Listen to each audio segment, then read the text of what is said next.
You are watching the Armchair GM Podcast. Welcome in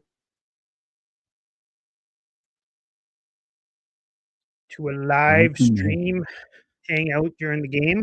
Should be a lot of fun. Hopefully get some people in here to get the conversation on the go.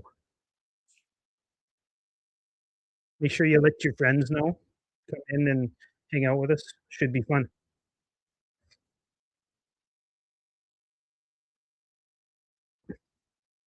You know, I was going to go with the volume low, but if I have to listen to Gene Principe, I'm just going to go with the volume off. Mm-hmm. Fucking awful.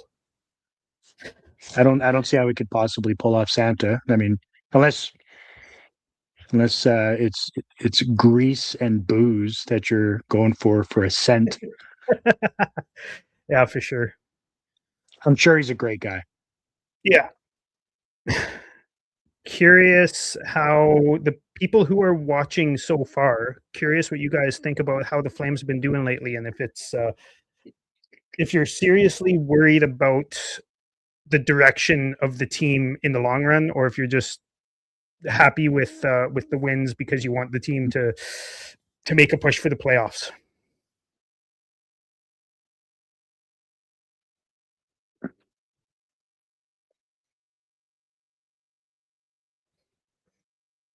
Can I answer? Yeah, you can answer. Hopefully some other people do too. You just left the room for a second there, and I heard Gene Principe I felt like people didn't need to see me blowing my nose. Yeah, that's fair.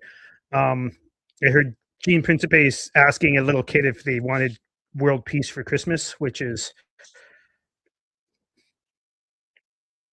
yeah. Holy smokes, up to 18 people. That's real quick. Welcome in, everyone. Make sure you pop some comments down there. Let us know how you're feeling about the Flames so far. Welcome, KQ.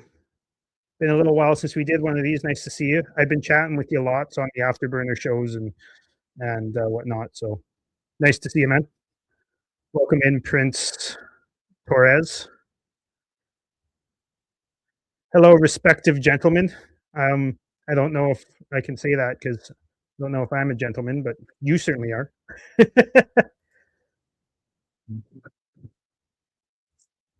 Somebody is. It's not Dylan. Or Chris, I guess, really. It comes right down to it. Who is the Flames? Well, they're a hockey team that plays in Calgary most of the time. They think they're good, but they're not. So there's that. Curious how everyone watching feels about how this game is going to end up. Let's see some predictions in the comments.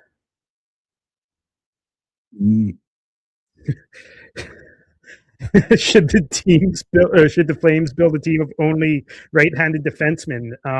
Is that E-Wills on Discord? I'm curious because that's fucking hilarious. Yeah, because that's the only prospect depth they have is right-handed defensemen, so they might as well just go for it. Thanks for joining, E-Wills. Nice to see you in here. KQ thinks it's 3-2 us, which would be nice. That's bold.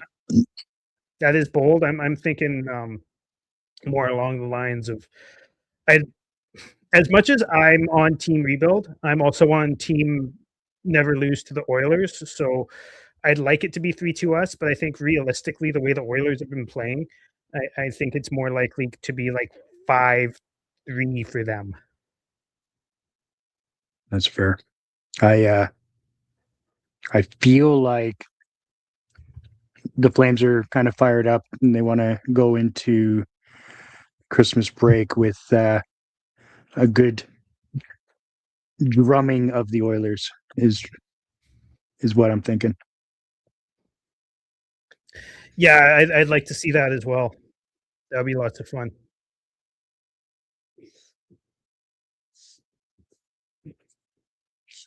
Awesome. Well, thanks for joining in between periods, at least, E-Wills. Thanks. Should be a good game. I'm really excited to see how the Flames come out this game because Mick Draisaitl woke up after a slow start to the season, and they're both just absolutely on a tear right now, especially McDavid. So I'm Yeah. hoping that it's not a blowout, but you never know. Look at that. Team's got a couple of superstars and their building's full. We're, Don't tell Maloney or Murray. I mean, the Flames don't have any superstars, and we sell out very regularly. So I don't think that's the marker. There hasn't been many sellouts this year, like at all. Well, this year, yeah, that's Yeah. fair. Yeah. Because once again, in the last 10, 15 games, they're playing above their weight class again and just kind of fucking things up. How many pimples will Greasy McDavid have on his face today? Can we do a sideline on that? Yeah, do you have a over under on that, Wills, or just asking us how many? Like, is it over under 12 or 12.5 maybe? 11.5? I'm thinking, I think 9. I think 9's a good number. You know, he's been kind of stressed out for the holidays coming up. Doesn't know if the girlfriend likes what he got her, and he certainly doesn't want to spend time with his family. Yeah. So I'll say 9. I've got $5 on 9, Ethan. If you wanna go in on that. We just have to stop one guy. Mick didn't. Well, yeah. I mean, if you stop McDavid, generally you're gonna at least have a chance against Edmonton. That's for sure. So what you're saying is Backlund's gonna have a long night. Yeah. Lock in that Mangiapane anytime goal. I actually put $1 down today on a Brstevich anytime goal because it was paying like I think it was like $40 or something like that for a $1 in. So and why not? I don't do stuff like that very often, but I was bored. Usually the bets I make are like Coronado shots or Rasmus blocked shots and stuff like that. Stuff that just happens every game. Yeah. The Mangiapane goal or I guess I mean they're in Edmonton, but against the Flames is a good bet. One thing now, I've recently started is he going to do doing, it from his ass? Yeah, yeah. One thing I've recently started doing is when we played the Kings, I do a parry anytime goal because that way I can't be upset if he scores. Right. All right, puck drop. Let's go. Unfortunately, we got to listen to Jack Michaels and Louis DeBrusque today, but that's one thing I like about doing these lives with you, Dylan, is I have mine on mute, so I don't have to listen to any of it, which is nice. It especially is good, when it's the other broadcast, right? Yeah. Well, I've been quite impressed with a couple or a few of the young guys recently. Hunter Brstevich has been absolutely impressive. I don't know about you guys, but I'm really enjoying Hunter Brstevich. Not putting up points, but I think he's been more than pulling his weight when it comes to defense and also creating some good opportunities offensively, just with really clever blue line plays, whether it's walking across the blue line or stepping around a player and making a nice pass or something like that. Yeah, I agree. I think defensively he's been really good, but he's actually pretty creative back there too, which is nice. He has good vision of the ice. I think eventually him and Zane will be a pretty decent pairing. There'll be a lot of offense, and then obviously having somebody that can play defense at the back end will help that. You think there'll be a pairing? They're both right-handed? Yeah, I think they're going to make that switch. Oh, wow. Interesting. That's a bold prediction right there. Pretty back and I forth can't so far. I can't believe the spinorama didn't work. That it always works. I know, right? It always never works. It works about 3 times a season, and it doesn't work about 80 times a season. Right. So it's not 60% of the time it works every time. No, it's like 2% of the time it works every time. Pretty sure my Niners are going up against the Bears next week. So then I'll allow the comment for now, but in about a week we'll have a different conversation.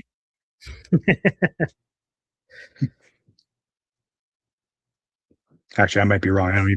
I think we're playing the Bears. That'd be embarrassing if we weren't. Yeah. So I was super, like I was saying earlier, pumped on Brustevich, and also the way Zeri's been playing has been really good. I found he got 3 assists the other night, but other than that, not too many numbers, but just solid play. And you're seeing the Connor Zeri that you saw a couple years ago when he first came up, was playing with Pospisil and Kadri there, where he was carrying the puck around the offensive zone a lot. Transporting it to the offensive zone and then kind of carrying it around and protecting it and not losing it and making smart plays. It's been fun to see. Yeah. Yeah, I mean, it's nice to see some glimmers of hope and talent on what's going on here. Especially This from has the been younger pretty guys. bleak this year. Yeah. Yeah. Welcome in, Matt. Nice to see you. It's been a while. Welcome in, buddy. Go Flames. Hey, Matt, what's your prediction for tonight? Same with you, Tree.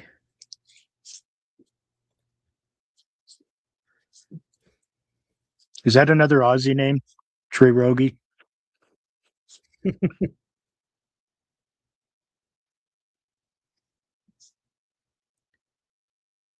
All right. Matt, also, we're doing a little side bet as well. If you want to get on how many pimples McDavid's going to have on his face today. Right now, I've got 9. I actually don't know if Ethan chimed in with a number, but we're doing $5. No, he did. See, I've got 11. man, you got 11. I have 11. Man, he's really stressed out today. 5 or or OT winner for Kadri. That'd be a lot of fun. It's like as light much it as up. most of us are on team rebuild, like I was saying earlier, it's just fun to beat the Oilers, and I would never want them to lose to the Oilers ever. Yeah. Yeah. It's funny when the last 2 seasons with them going to the final and people giving me shit because I'm not cheering for the Oilers. It's like it's literally the most hated rival my entire life. Yeah, I can't do that. Not doing that. I'm sorry, but national pride can be saved for the World Juniors and the Olympics. I don't Correct. care at all about Canadian teams winning. I've said this before, but I remember one day a couple years ago, I think it was Rasmus Anderson, Noah Hannafin, Johnny Gaudreau, Elias Lindholm, and Matthew Tkachuk noticed no Canadians on the ice. And Elias Pettersson, JT Miller, Philip Hronik, Quinn Hughes, and Brock Besser on the ice. 0 Canadians, and all they did was play "Oh Canada" because it was in Vancouver. It's like, what are we fucking doing here? And like, why are we cheering for a Canadian team if there's no Canadians on it? Like, who cares? Right.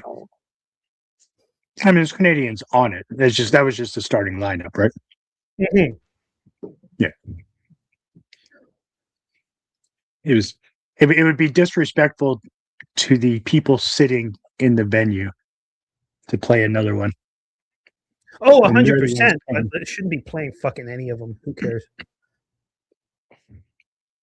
On Yeah. military night, or maybe on opening night, or on like opening playoff night or something like that, sure, but like not every day, in my opinion.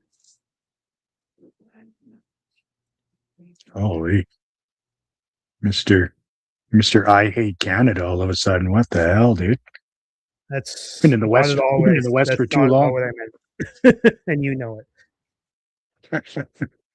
So how about that 8-year deal for Trent Frederick? That's going well, hey? it's money well spent. Money Yeah. well spent.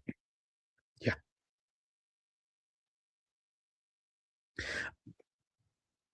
Is there any protection in that? I'm just checking.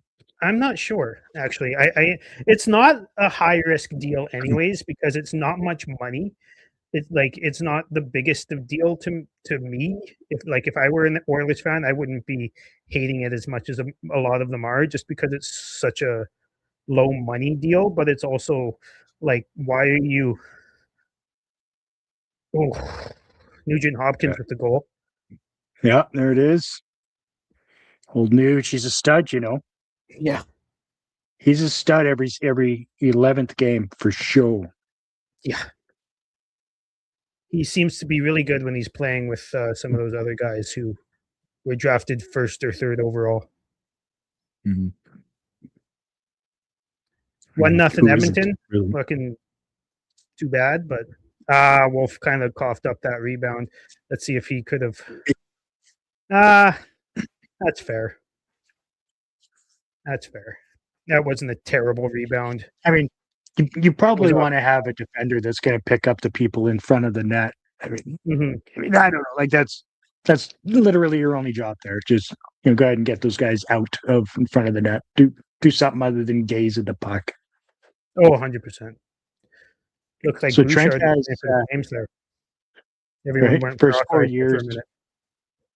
First 4 years of that contract for Trent Frederick is full no move clause, followed by a modified. You see, to Right. me, like, again, the money isn't a big deal on that, and as No. the cap rises for the next few years, whatever. But like, why are you committing to a third, fourth line player for 8 years Mm-hmm. with Yeah, a that's with no trade clause? It's yeah, mind especially with blowing. full Like, protection like that. Yeah, yeah, yeah, that's not kosher. that I mean, would how be long? like How long the did? Flames signing Johnny Beecher to a 8-year, $3 million deal with protection. It's I like, would, what are you doing? I would lose my shit. Yeah, I'd lose my mind. I mean, I lose my mind the fact that we have him like taking up a spot. He's yeah. a serviceable fourth liner, but we had those. First break, Oilers up 1-0.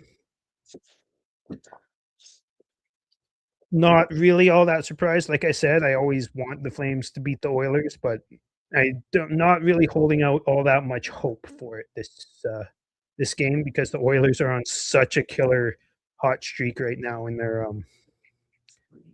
they're scoring a lot. And when that team scores a lot, it's hard for even regular season Connor Hellebuck to keep them Mm-hmm. from scoring, right? Yeah, yeah. I mean, for the Oilers right now, it's going to come down to goaltending, obviously. 100%. Trading for Zari. Zari goes down. I mean, it's like this fairy tale was written by a Flames fan, right? Yeah. Did you hear the rumor from today? Hmm. Apparently, they're inquiring about 41-year-old retired Marc-Andre Fleury, Oh, yeah, I heard that who's been a it's backup for like 5 piquing his years. interest. Yeah. Yeah. Would I like? I think that he's a better option than Picard and Ingram. Yes, Agreed. but Like I'd be happy if they got him because I'm a Flames fan. But if I was an Oilers fan, I'd be like, "What are you guys doing? We need an actual starter, not this Tristan Jarry bullshit. He's not a good goalie, anyways. He had a good start to the season. That doesn't make him a good goalie. He's never really been that good. So I would, if I were an Oilers fan, I would be wanting the team to go after an actual starting goaltender. Use your assets, whatever assets you have, go after an actual fucking starter. But I'm happy they're not. Instead, they're going after 41-year-old Marc-Andre Fleury. Yeah, I mean they're pretty depleted in the picks area. I mean, Yeah. not I guess not super bad, but they don't have a first next year or a fourth and a fifth, and then year after they don't have a third and fourth. And Yeah. um, the other issue is their cap scenario, right? They only have 600,000 left on their on space there, so I mean that's going to be a difficult one to navigate to get a an actual number one goaltender. Maybe they shouldn't have got Tristan Jarry. Just saying. I mean, maybe that would be a good starting point, but being a Flames fan, I fully supported that move. Oh, It me didn't too. make them better. It didn't make them worse. So it was. Oh, did you see that? It looked like Morgan Frost wanted to fucking take a shot there on his own net. He was like, "Oh, look, I got an opportunity," and looked up. Was like, "Oh, never mind," and turned around. Yeah, yeah. Thankfully, he thought better. I mean, Wolf would have saved it, right? Yeah. Right? Right? Well. Look who I come across again. Who did you come across again? Who did you come across?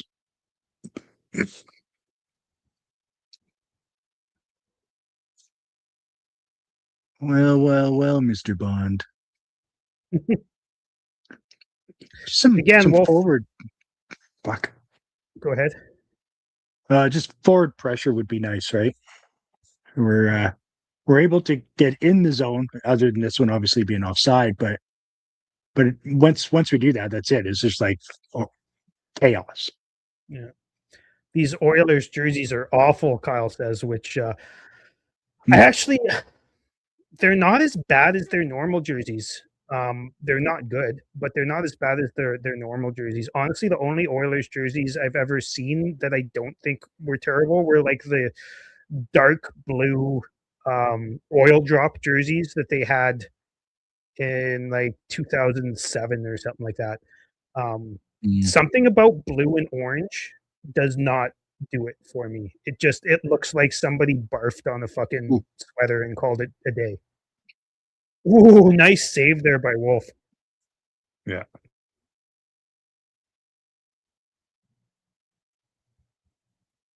The original kit. I don't I, know, man. Blue and orange does not fucking go well at all for me. I it's hideous. It's absolutely hideous to me. And that's not just me hating on the Oilers. Like I was saying, their other alternate from like 20 years ago, I actually quite like that jersey. But this one's bad. But nope. their original kit is just awful, in my opinion. Nobody's taking color advice from you. You wear Crocs and socks, I think, right? Uh, well, ankle socks and Crocs. Jesus Christ! And you can at least pull off the calf high black like you're a German. I mean, at least pull that off. No grown man should be wearing ankle socks. I know. I totally agree with that statement.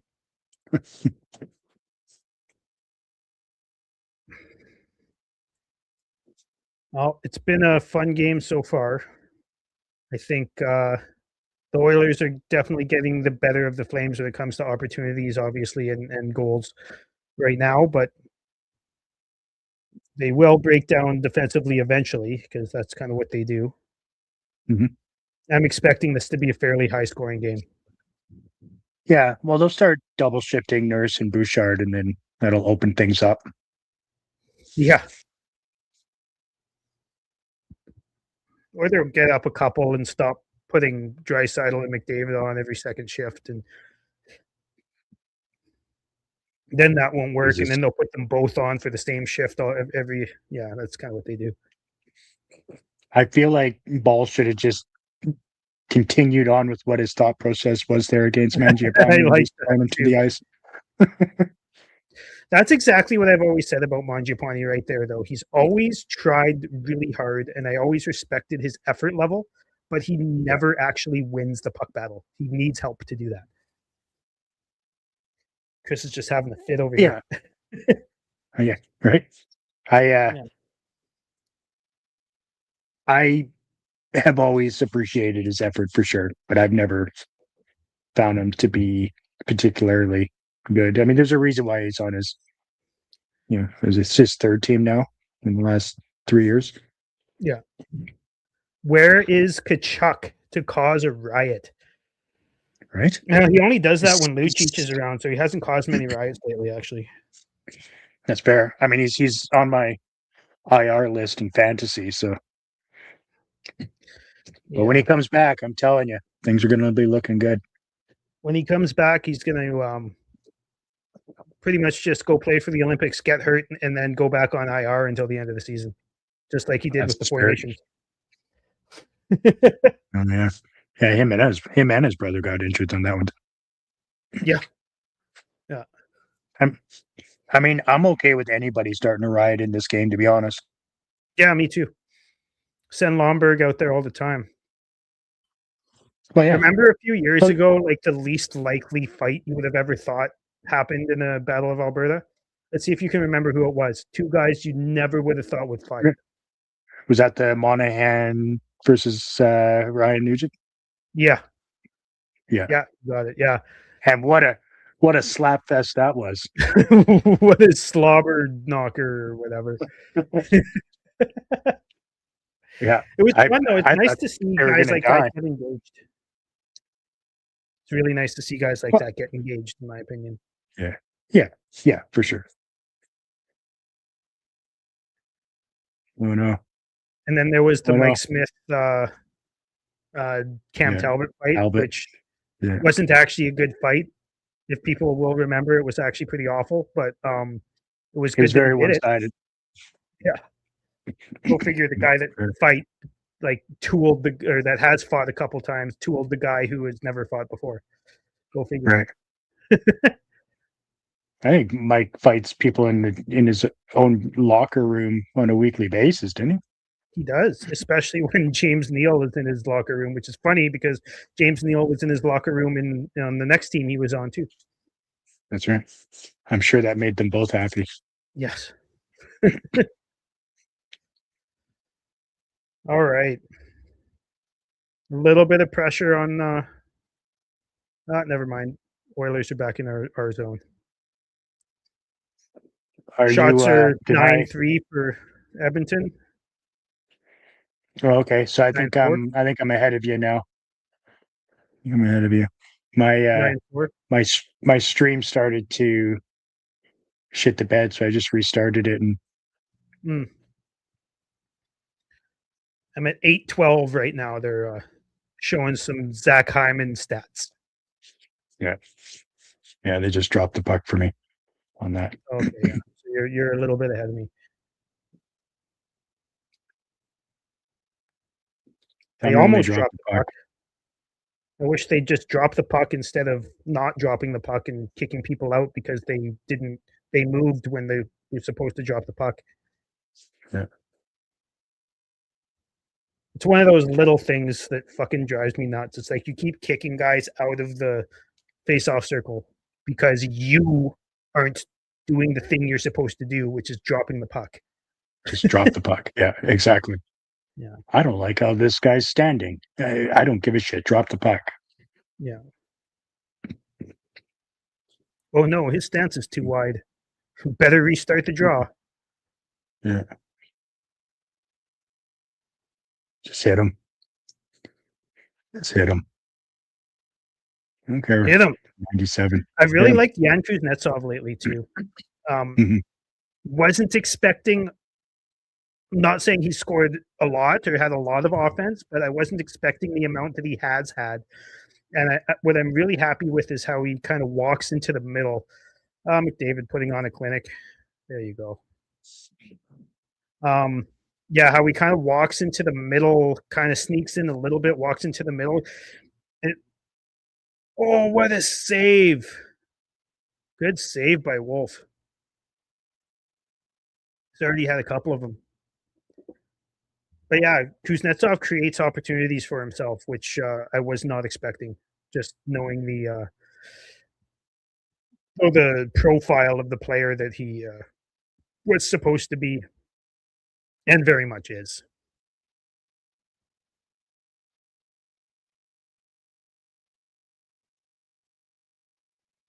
Don't take their shit, Klapka. You can do it. Start that riot for us. Yeah, Klapka can start a riot too. Oh, there you go. Stink face.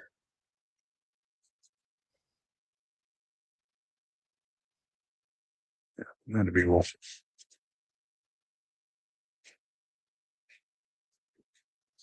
I think we should take a drink every time they say big human being when they're talking about Klapka.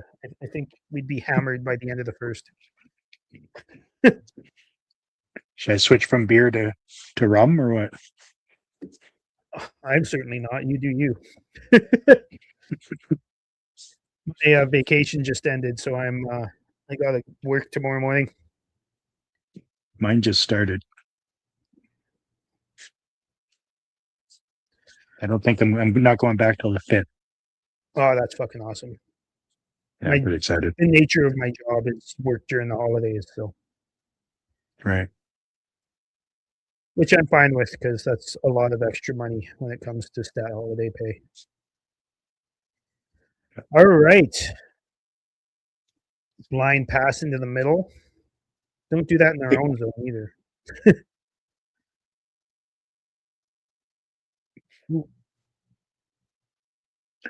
Oh yeah, Ekholm. Yeah, he hasn't been very good this year, but probably the best move anyone in Oilers management has made in the recent past Right. is getting Ekholm. Like when they first got him, I was worried because if they had one more Ekholm in the last 2 years, they'd probably have 2 cups, honestly. Yeah, and then they put all their eggs into the Bouchard basket and wonder why things are going awry.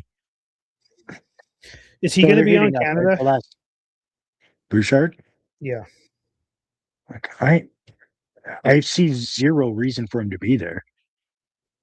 The thing is like I get if you needed a power play quarterback, but you got like Cale Makar. Why do you need Yeah. Bouchard? Yeah. Yeah. I've got other guys that I'll choose on as far as the power play goes over Bouchard. I mean, he would be a fine power play guy if they needed one, but the problem is you don't want him on the ice against like he's fine when he's not even fine. He's okay, I guess, when they're playing against bad teams, but like they're playing against the best of the United States. I don't want Bouchard on the ice at all. No, there's no reason for him to be there. There it is. Weeks with the blister from the line, the blister, the rocket. It was a fluffer, but it went in, and that's all that matters. The Uyghur muffin. Oh, did that go off of the guy in front there? Did that go off Draisaitl? Hopefully, it'll be the only goal he's getting tonight.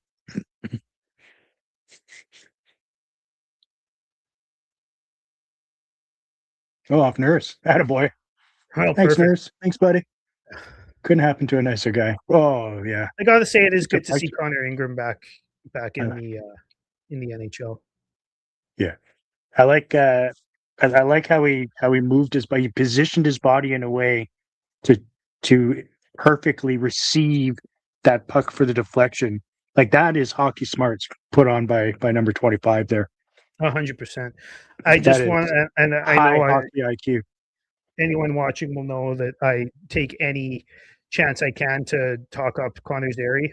There was a lot of really good work done behind the net before that goal happened in like 20 seconds or so before the goal happened from Connor Zary and Michael Backlund.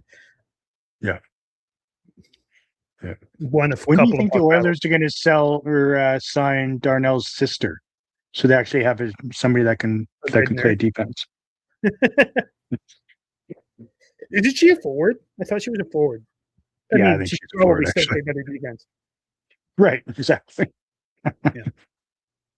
I mean, in Nurse's defense, he is a better defender than Bouchard, but he's not a better defender than his sister. Yeah. I mean, it's a good with to bad. be fair, she's like one of the best hockey players, women's hockey players on planet Earth. So, you'd hope she plays better defense than her brother because he sucks. Right. And honestly, I've said it before and I'll say it again. It's like he's not the best, but it's not even that Darnell Nurse is an awful defenseman. It's that he's a $6 million guy or a $5.5 million guy getting paid 9.5, and they did that willingly. Like, oh yeah, that was just an awful deal, and it has been the whole time, right? Everybody knew it. With 4 more years after this season, which is so good. Holy shit, that's awful. And the next this year and next year is a full no move, and then he's got a modified no trade and a no move.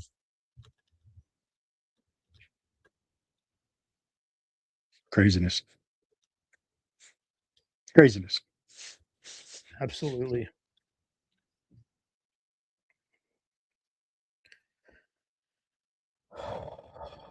Yeah. Good game so far. Nice to see a little bit of finish. Yeah, I'm not sure if I'd call that finish.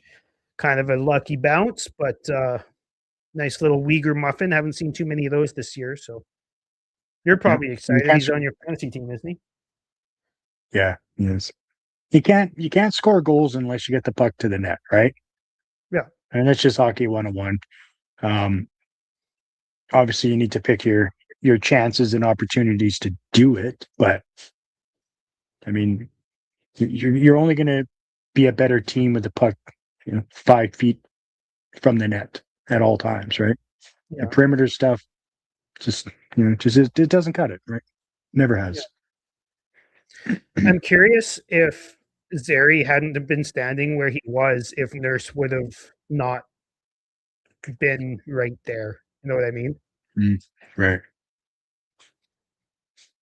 Maybe I'm trying to reach too hard on saying Zary's playing well, but Right.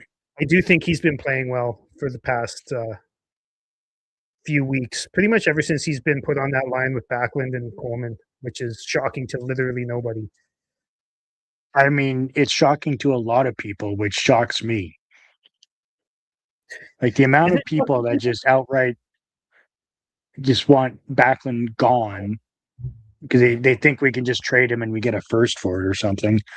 But he has done this with every player willing to put an effort and learn. He has done this with every one of them. All the young guys that he's played with, right? The Flames have developed guys not because they're good at developing guys, but because Backlund is good at developing guys. Right. Mangiapane, Kachuk. I mean, Frolik wasn't exactly a development project, but he was pretty awful on any line that you put him on, except for the Backlund line. Oh, what a save by Yeah. Ingram!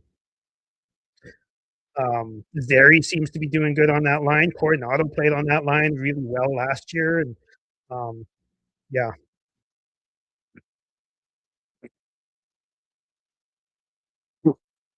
Yeah, even Hanzik was looking pretty good with him Honda. and Coleman.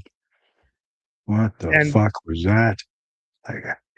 exactly, that was the right move to put him on that line because he seemed. Ooh, that was close.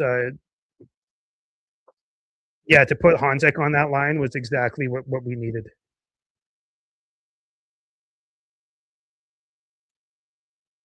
List of chores. My condolences, Matt. Was that a penalty shot for McDavid? Was that McDavid? Yeah. Mm-hmm. Okay. But no, Backlund They've or been doing that, eh? Rasmus is in the net. Yeah. It's Christmas Eve over here, and my wife has a list of Yeah. chores. Well, thanks for coming on, Matt. Yeah, thanks for coming on, Matt. Merry Christmas to you and your family, and we'll we'll we'll chat some more in the in between Christmas and New Year's. Hopefully, we'll get going on another live here shortly. It'll be fun.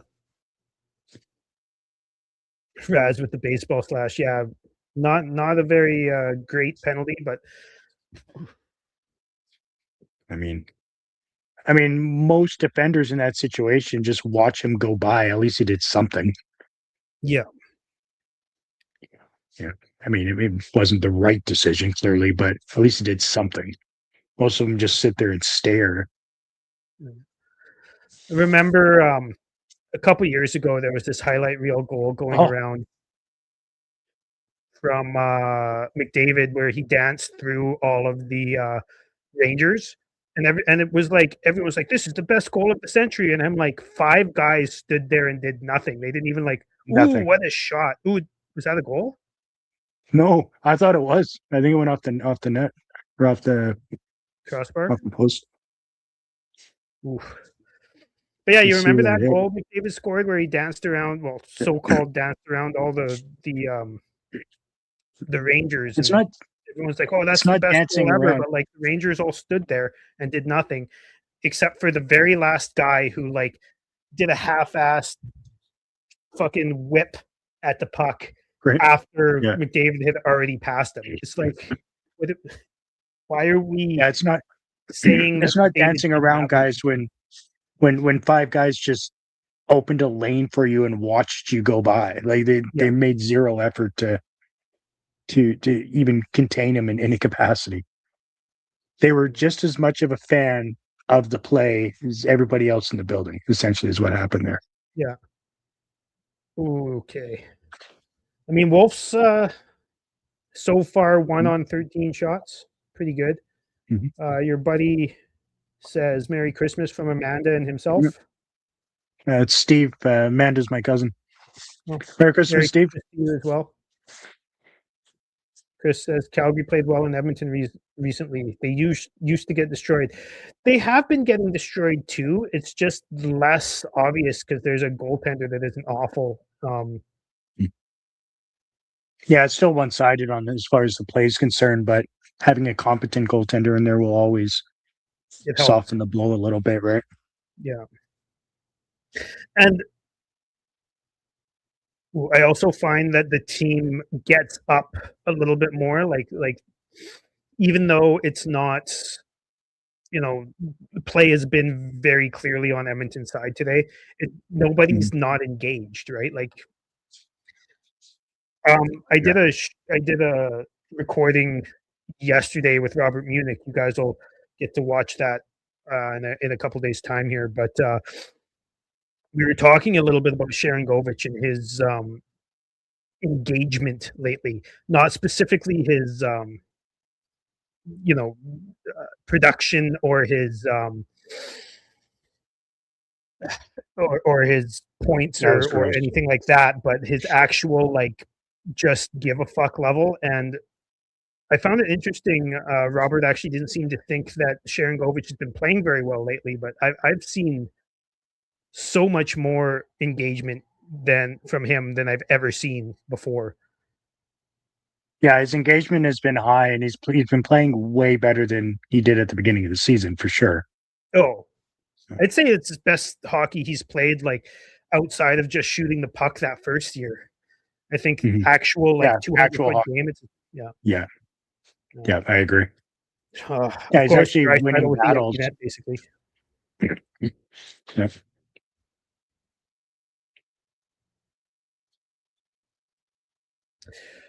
McDavid is flying tonight. Yeah, he is, Kyle. I'm curious about how you're feeling, Kyle, because I know yesterday you and I were having a conversation about how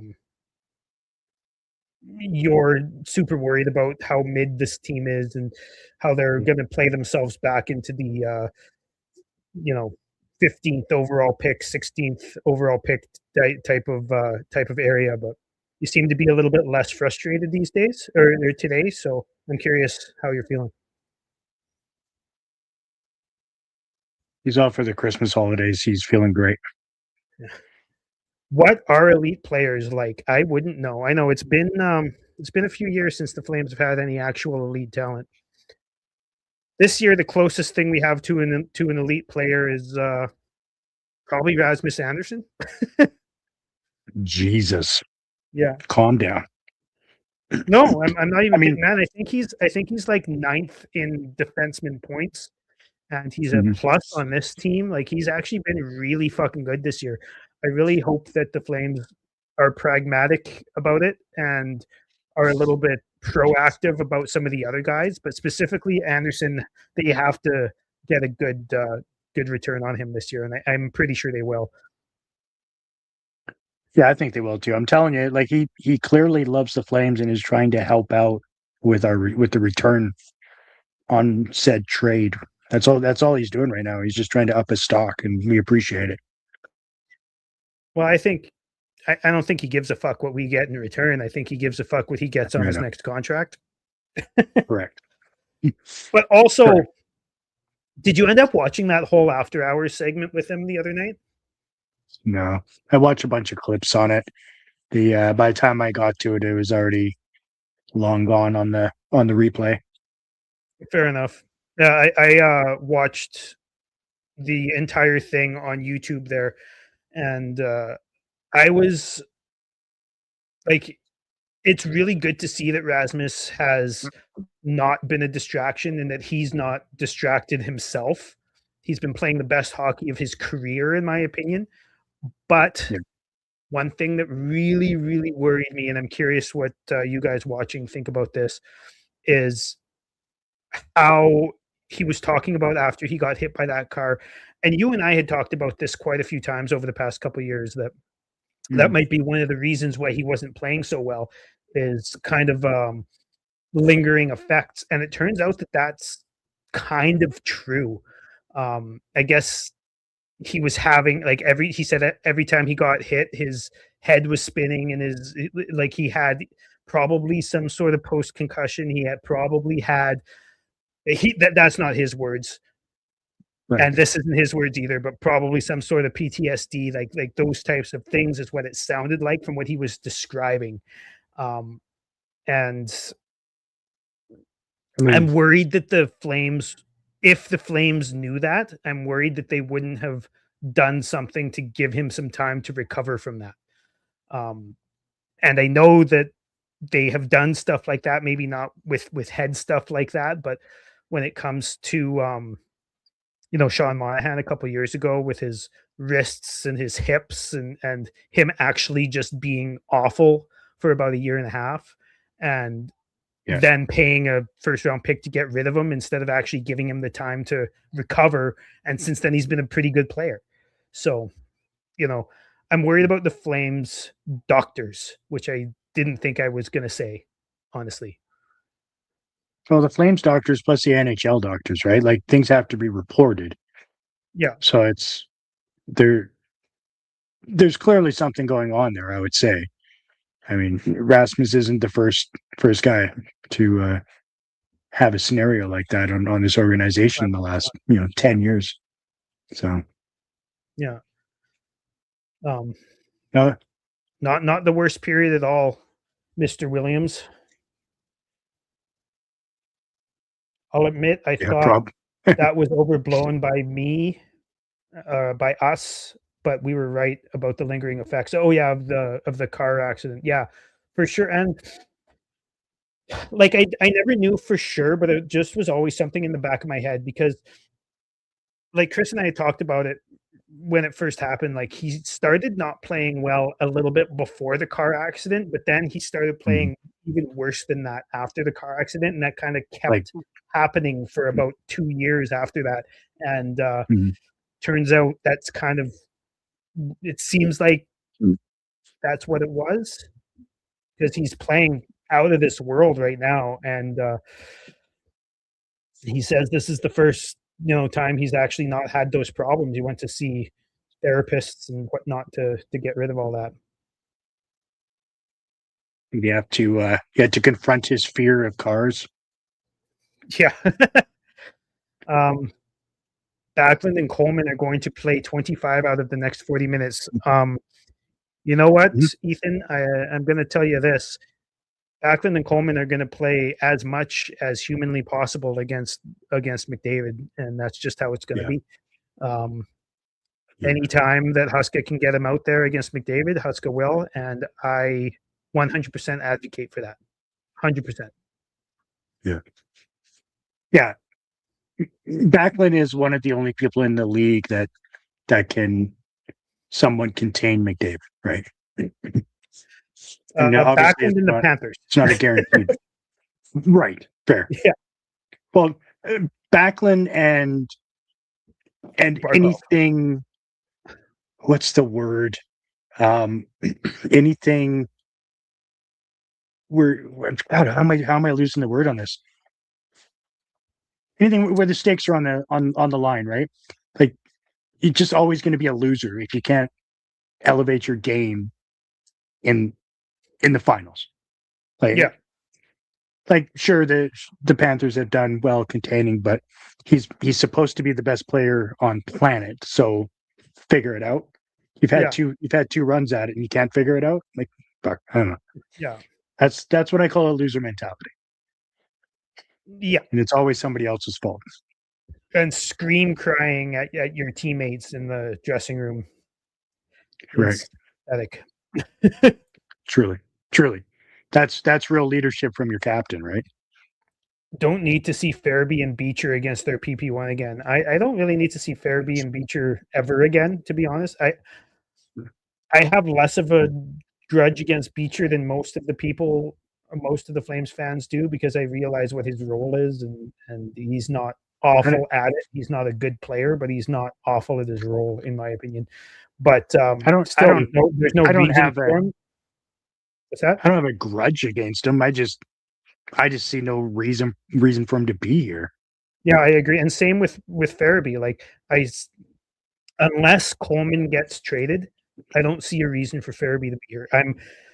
He's been fine. He's been pretty good the past few weeks. But he's just the guy, as Ethan Williams here says, and he would know because he's in the Discord with us.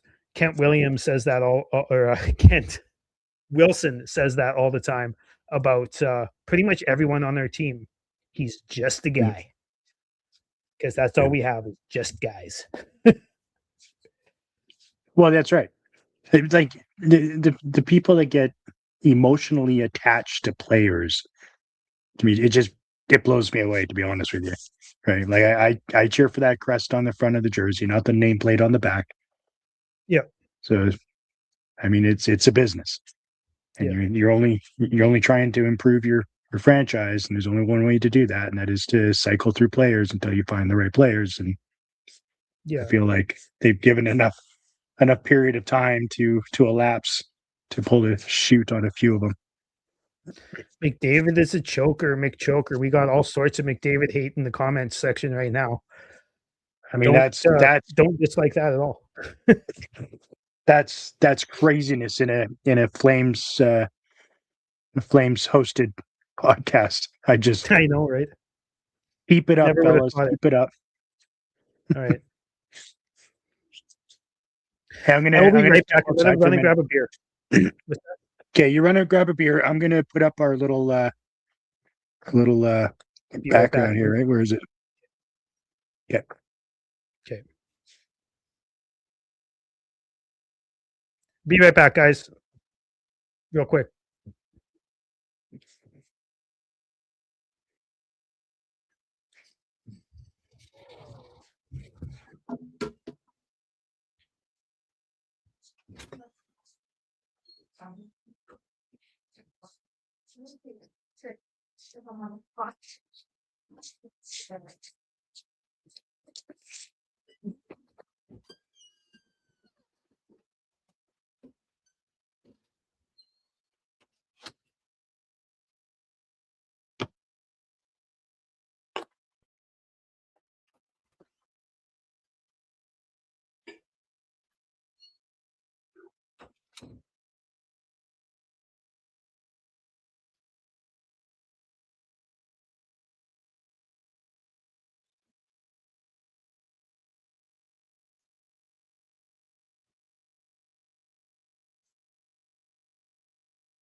I'm back for now.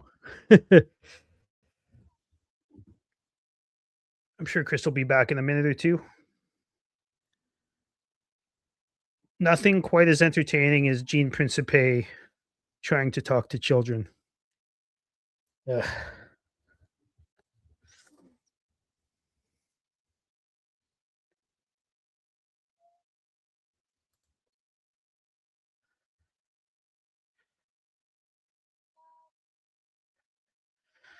All right, guys, how are we feeling about our predictions from earlier? We still going to be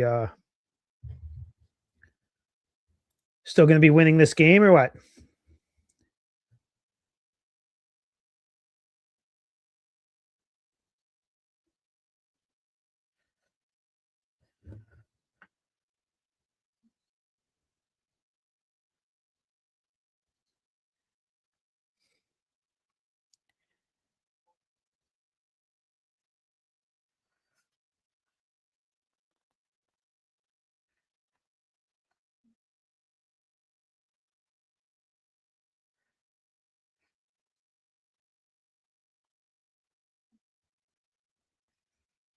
Oh my god, Gene, why are you fucking you don't have to you don't have to treat children like they're stupid. Gene Principe drives me nuts.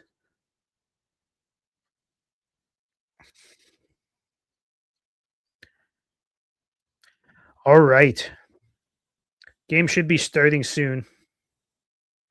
Well, second period should be starting soon. Nice to see Uyghur get on the board, though. Hasn't been playing very well this year for the vast majority of the year. Been playing a little bit better of late, but still not great, honestly. So it's nice to see him put up a couple of points here lately. Hopefully, he keeps it going.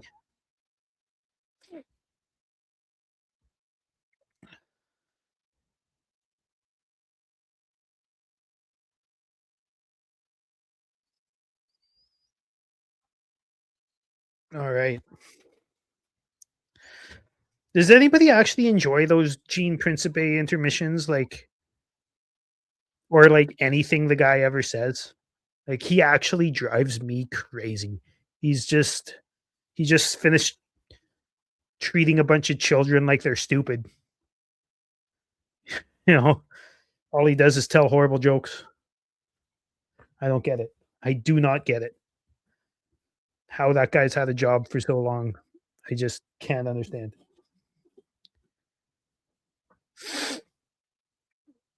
Well, cheers, everybody. Hopefully, the Flames can get back into this one. Be nice to see.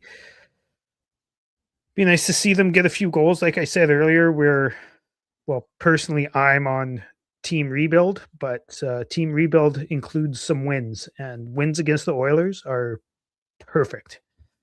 If there's any team you're going to win against, make it the Oilers.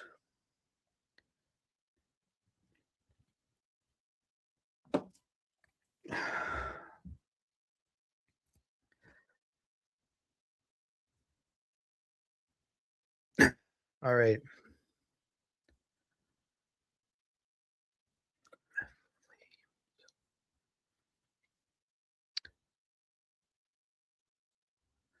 Who is your favorite Flame right now?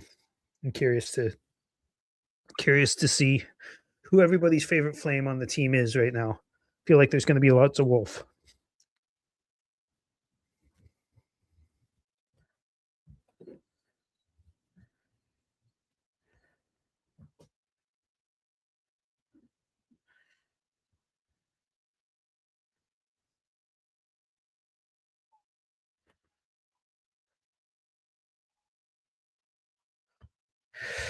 All right. Puck drop should be in a minute or two here. Let's get back into it.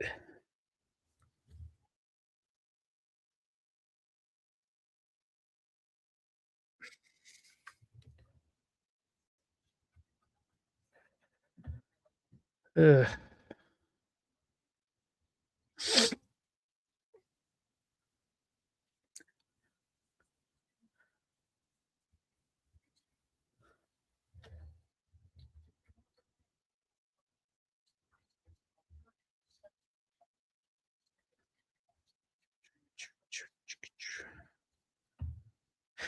I'm gonna give Eric Francis a little bit of credit here because I'm not a fan of the guy. In fact, I just straight up dislike him most of the time. But he's had a few good hits this year. He really hit on the second Don Maloney interview. He really asked the questions the fans wanted to know, which he usually doesn't. He hasn't really done a whole bunch of criticizing of the Flames' good players this year, which he usually does. Um, what was that? Oh yeah, the Rasmus Anderson interview from a couple days ago there on After Hours. Francis really nailed that. He I don't like giving Eric Francis a whole lot of credit, but the dude's been pretty good this year for once. All right, here we are for puck drop. Chris is back. Puck drop. Wait a minute. Puck drop.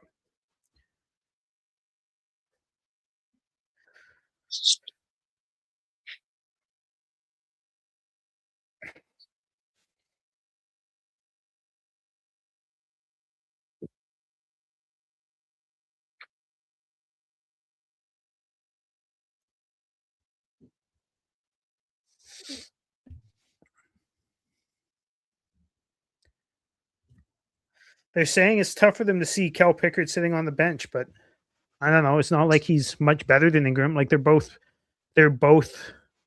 third string Both backup. goaltenders. Yeah, they're both backups, right? Like, why is it tough? Yeah.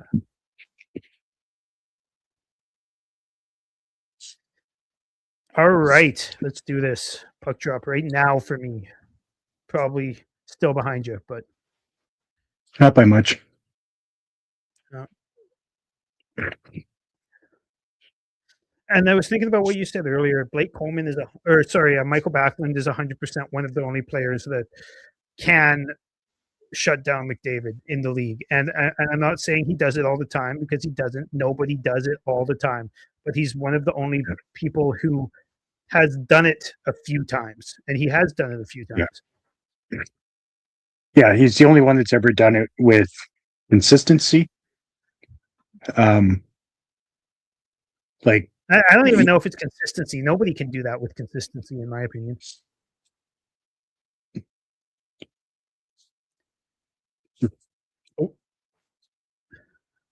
Anderson wanted that one. Yeah, he did. That was a nice setup too. Slow but nice. Looked like Bouchard out there. Calm down.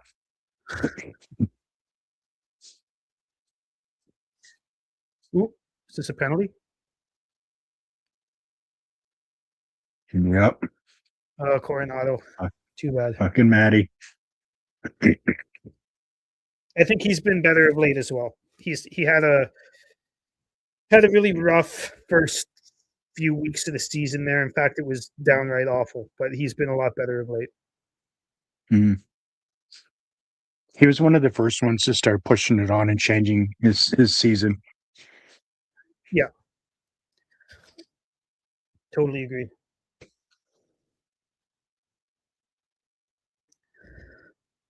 Oddly enough, when a goal scorer starts scoring goals, he gets him a little more engaged in the game, and he starts playing a bit better. 100%. Strange, I know. Go figure. Yeah. Not even that, but like sometimes it's not even about when an offensive player starts producing, but like remember last year when Huberdeau first started playing better. I'm not going to say he was great, but when he first started playing better than he's played in a little while, he had mentioned that a lot of it was because he got on the penalty kill. He said he just was getting more touches and was being forced to be more responsible with the puck. Oh, Draisaitl again. That was not good goaltending by Wolfie on that one. Nope. I mean that play was set up like it was an obvious play coming. Oh yeah, it was definitely a nice setup right there. Yeah, yeah, he was in too far. But I mean, obviously, you gotta play close to the post with McDavid on the side like that, right? But Yeah, with Wolf's size, he's at a disadvantage on those plays. honestly, Anderson was doing the right thing. He was tying up his man in front of the net. Mhm. But yeah, Draisaitl just went in and up. Shocking news. It's never happened before. Probably Yeah, won't ever happen McDavid to again. Draisaitl on the power play. Phew. Yeah, Wait a minute, it's the second time tonight. yeah, I guess McDavid was a secondary assist on the first one, but yeah.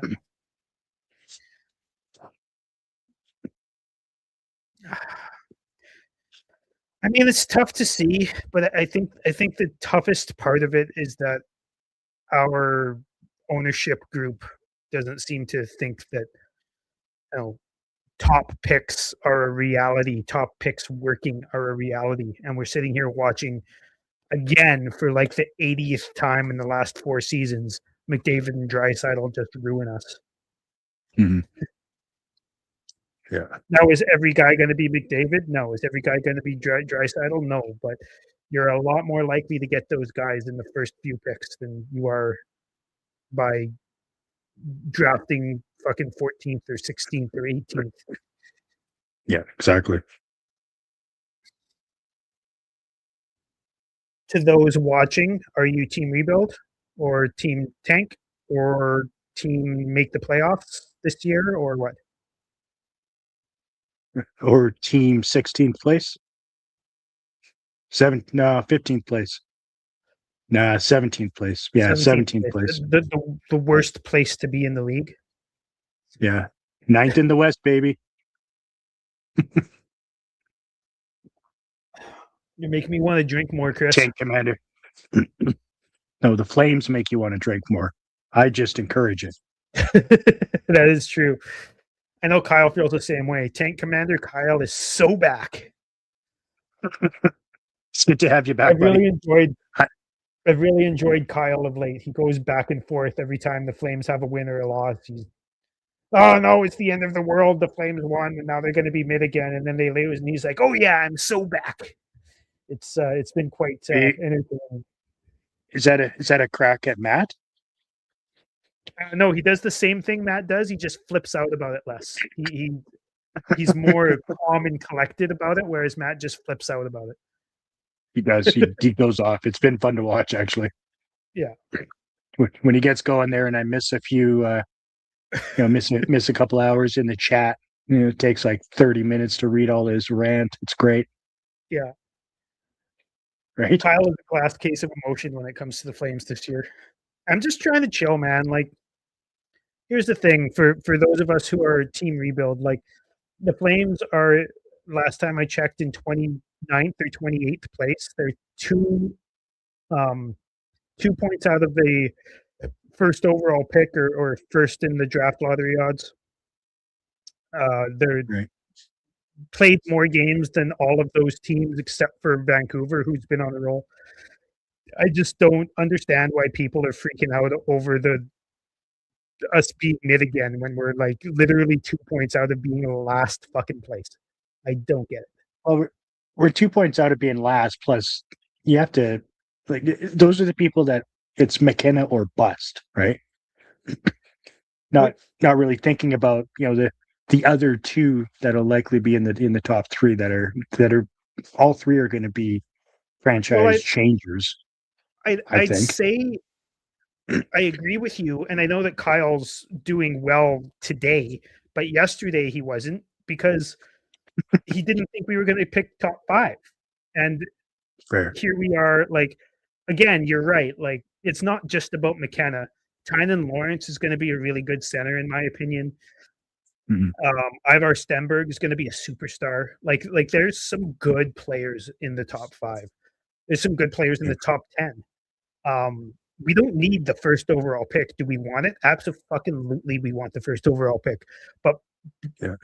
a rebuild doesn't require a first overall pick. It requires multiple top 5, top 10 picks, in my opinion.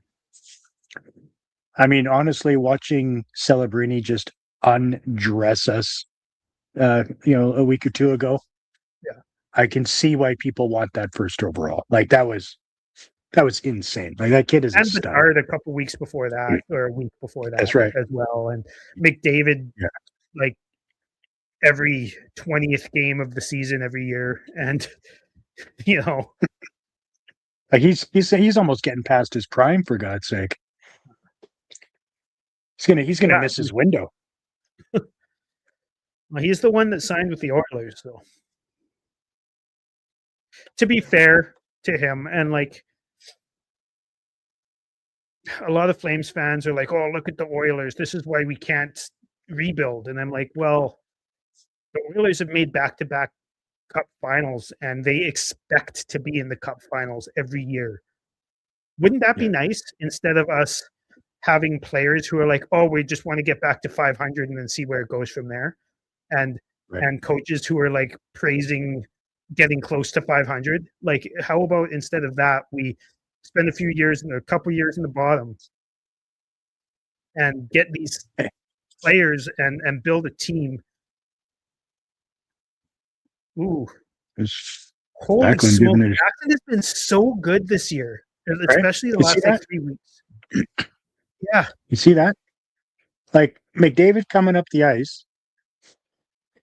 Obviously Ball played a big part in that too, but Backlund just riding him the whole time and then takes the puck away from him, along the boards. He's just right so after going on a breakaway himself, like Backlund split the D and then got back on defense and broke up that play. Like, fuck. Yeah. Backlund has been so good lately. Those are the situations that the fan base does not give Backlund enough credit for. Yeah.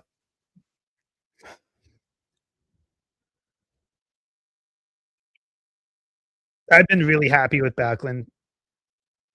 And the thing is he's apparently playing through a little bit of an injury. Like we were talking on the show the other day, he was shown sitting on the bench,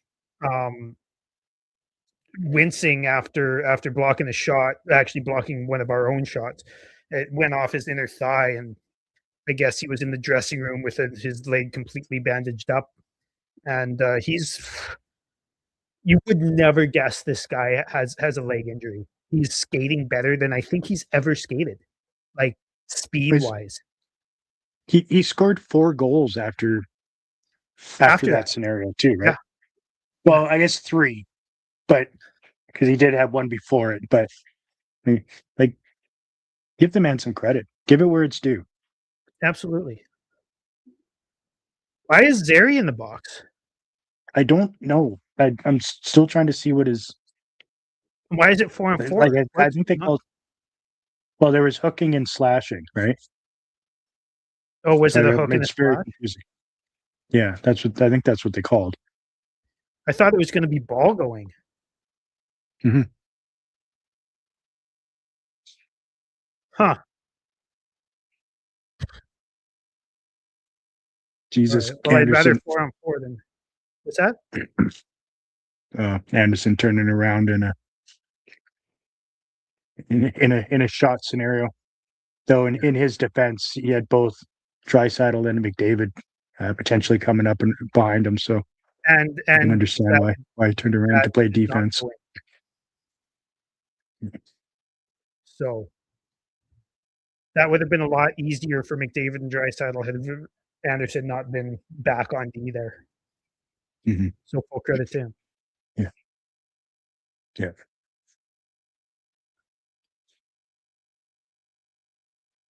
Yeah, and it worked out. I was expecting this to be a little bit of a higher scoring game, to be honest. So far, it very well could get there. And honestly, you said Wolf on that last goal wasn't playing very well.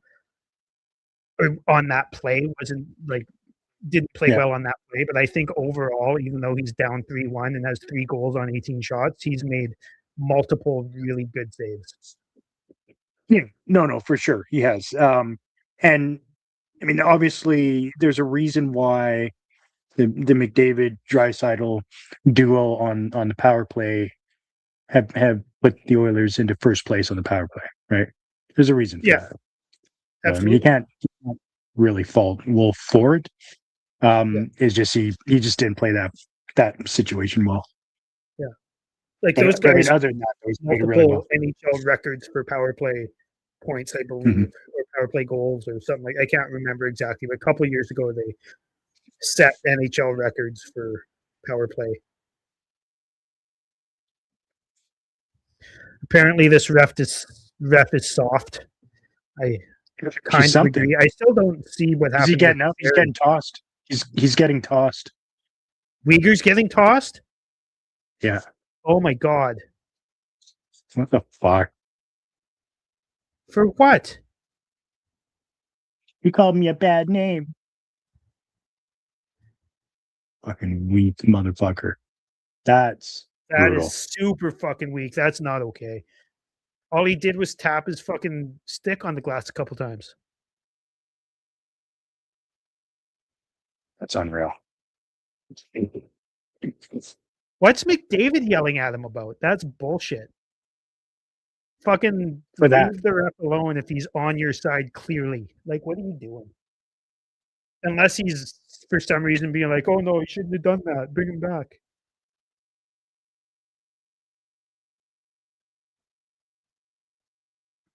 Unreal. Ah, it's funny. You Unreal. see that shot of Zary and Uyghur in the box too, and Zary looked at him like, "Don't do that," and then he did it again. He Yeah. looked at him again like, "What are you doing?" But still, that's weak for tapping the glass. Like, That's come on. I wonder what yeah, he said. that's really weak. That's I mean, he didn't incredibly say weak. much. He said fuck you after he was tossed. Yeah. NBA level Yeah, that was soft. I'm gonna go with yeah, that that was LeBron. soccer level soft. Like that that'll that'll forever be known as the LeBron. Yeah, Yeah, that was brutal. yeah. 4-on-3 power play. 4-on-3 is a tough one because that's a lot of ice for these guys. Yeah, they're doing okay though. Yeah. They've only had one good opportunity and missed. Jesus. Well done, Wolf. Nice That was save by Wolf. terrifying. Yeah, it is.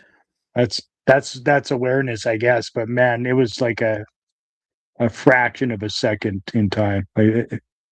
Any more delay on that, and that was going in off his pads and in. Off his back, yeah. Off his leg. Oh,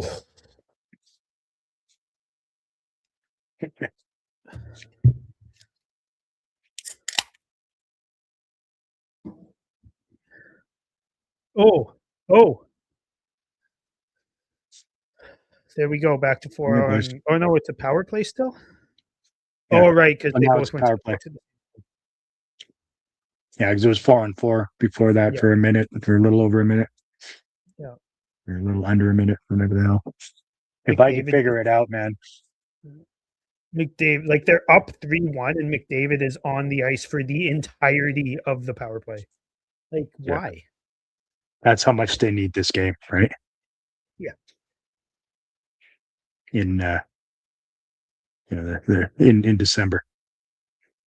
Be interested to see if he does ever go to a different team. Like, obviously, it's not going to be for another year or two if it does happen. But if he ever does go to another team that has a little bit of depth already, how that if he went to Carolina, how would Brindamore, the guy who doesn't play anybody 20 minutes, play him? Yeah, he would have Right? to, Like, right? He, Brindamore would lose his job if he's limiting McDavid's ice. that was a nice read on that Hyman opportunity by Wolf. Nice. Oh,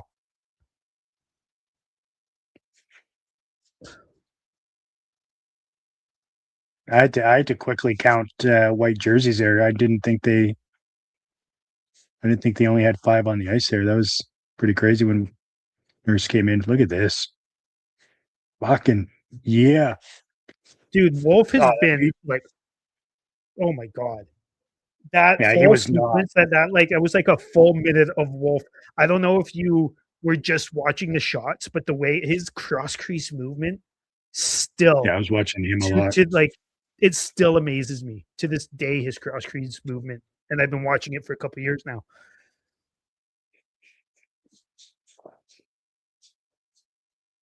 And gets Beauty. back up, across the crease again, gets back up across the crease again. Like amazing. Wolf completely hung out to dry, like Kyle said, but like I said earlier, man, he led in that one. I, I don't even think it was weak. Like you were saying, you thought that he probably should have had that, but like that's Leon Draisaitl in front of the net alone. Like, you know, like from McDavid. Like, Yeah. um, could he have had it? Yeah, it was Sure. a nice Should he have shot. had it? I don't know about that. But he's been Right. fucking really good in my opinion.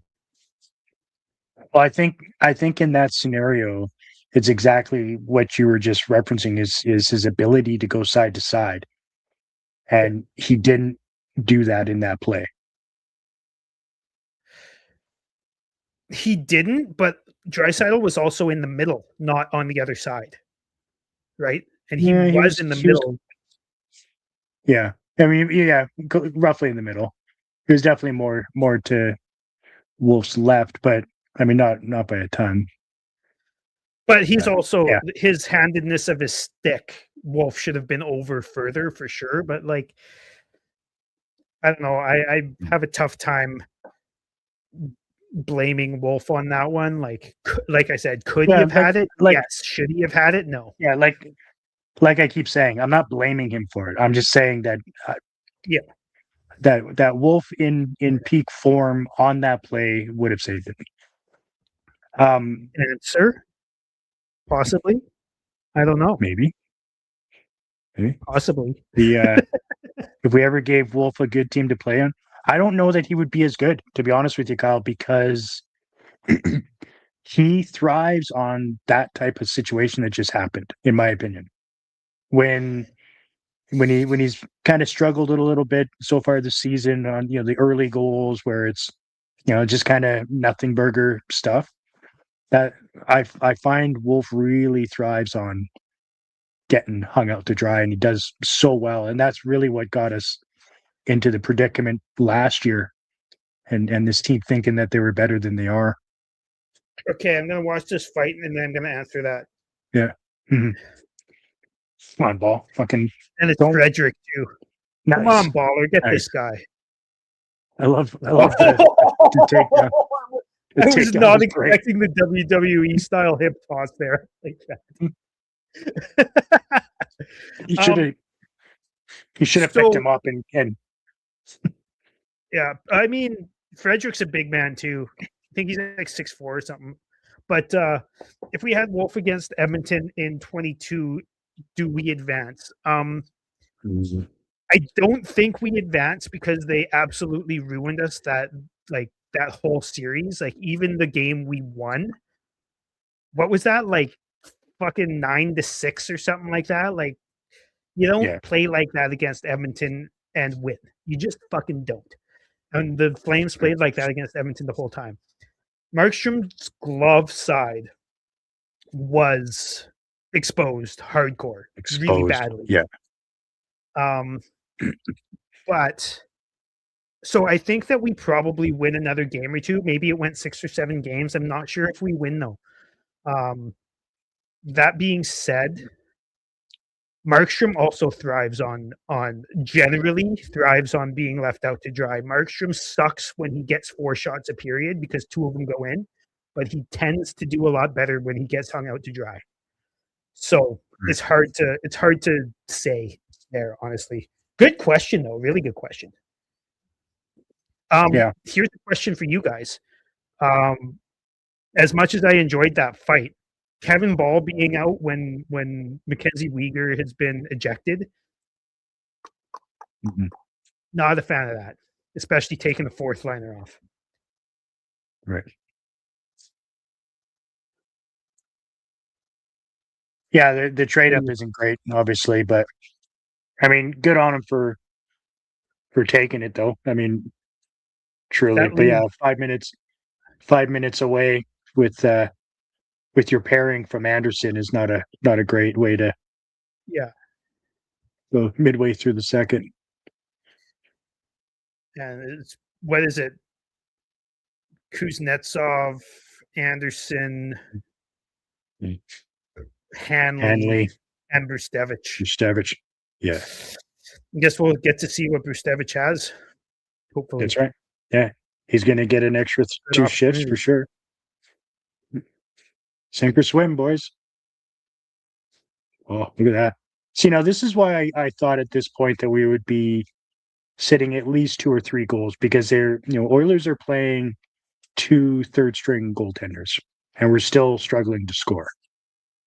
Well, we're struggling to get any opportunities because I don't think Ingram's like made all that many good saves. Maybe a couple, but like the Flames He's just just aren't. made saves.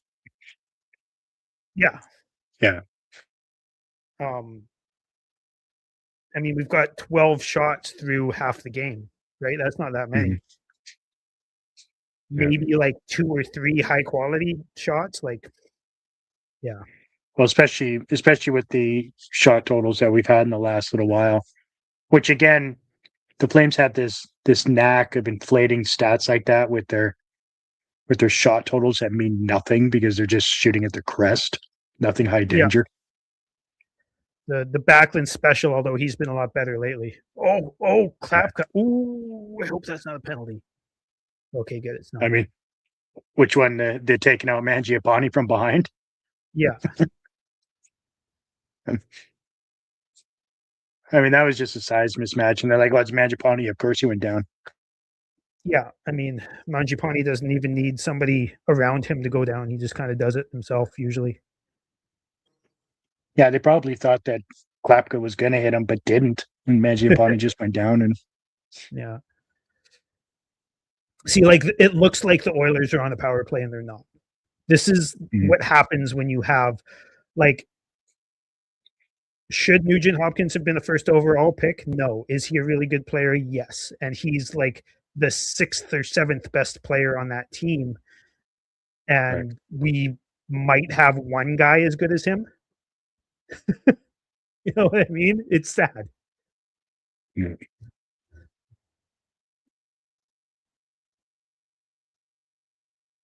Oh, Wolf just completely horizontal and sideways. Wish we could call it more forwards, but Kuzi and Brustevich have been good. Yeah. Um, Kuz, I almost just said Kuzmenko. Kuznetsov and Brustevich have been both very, very good. The Mhm. analytics crowd haven't been that high on Kuznetsov, but I've really liked Kuznetsov since he's been called up pretty much every game. I'd say maybe 1 or 2 games he hasn't been very good, and Brustevich I think has been good. Like I can't even think of a play he's made that has been bad. Right. Yeah, he's definitely passing the eye test for sure. I mean, I get the analytic portion of things, but I mean, Oh, it's what four assists for McDavid. That's not bad, eh? 4 assists for McDavid. Good thing I have him on one of my teams. Jesus, Yeah, I my was gonna say, guess I'll check my see what's going on there. Jesus, he's got feel eight bad for thirty Wolf there. so And like, far.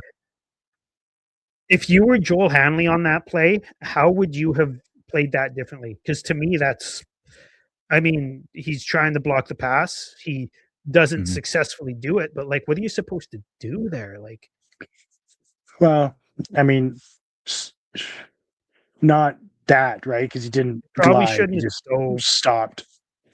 Probably should have kept skating backwards. But if he did keep Yeah, skating backwards, he would have skated into he would Wolf, have. Yeah. Well, I think right? in that situation, he has to go head first and be a man. Attack one of them and give Wolf a guy to challenge instead of not being sure what to do. Yeah, exactly. That's fair. That's fair. Another two.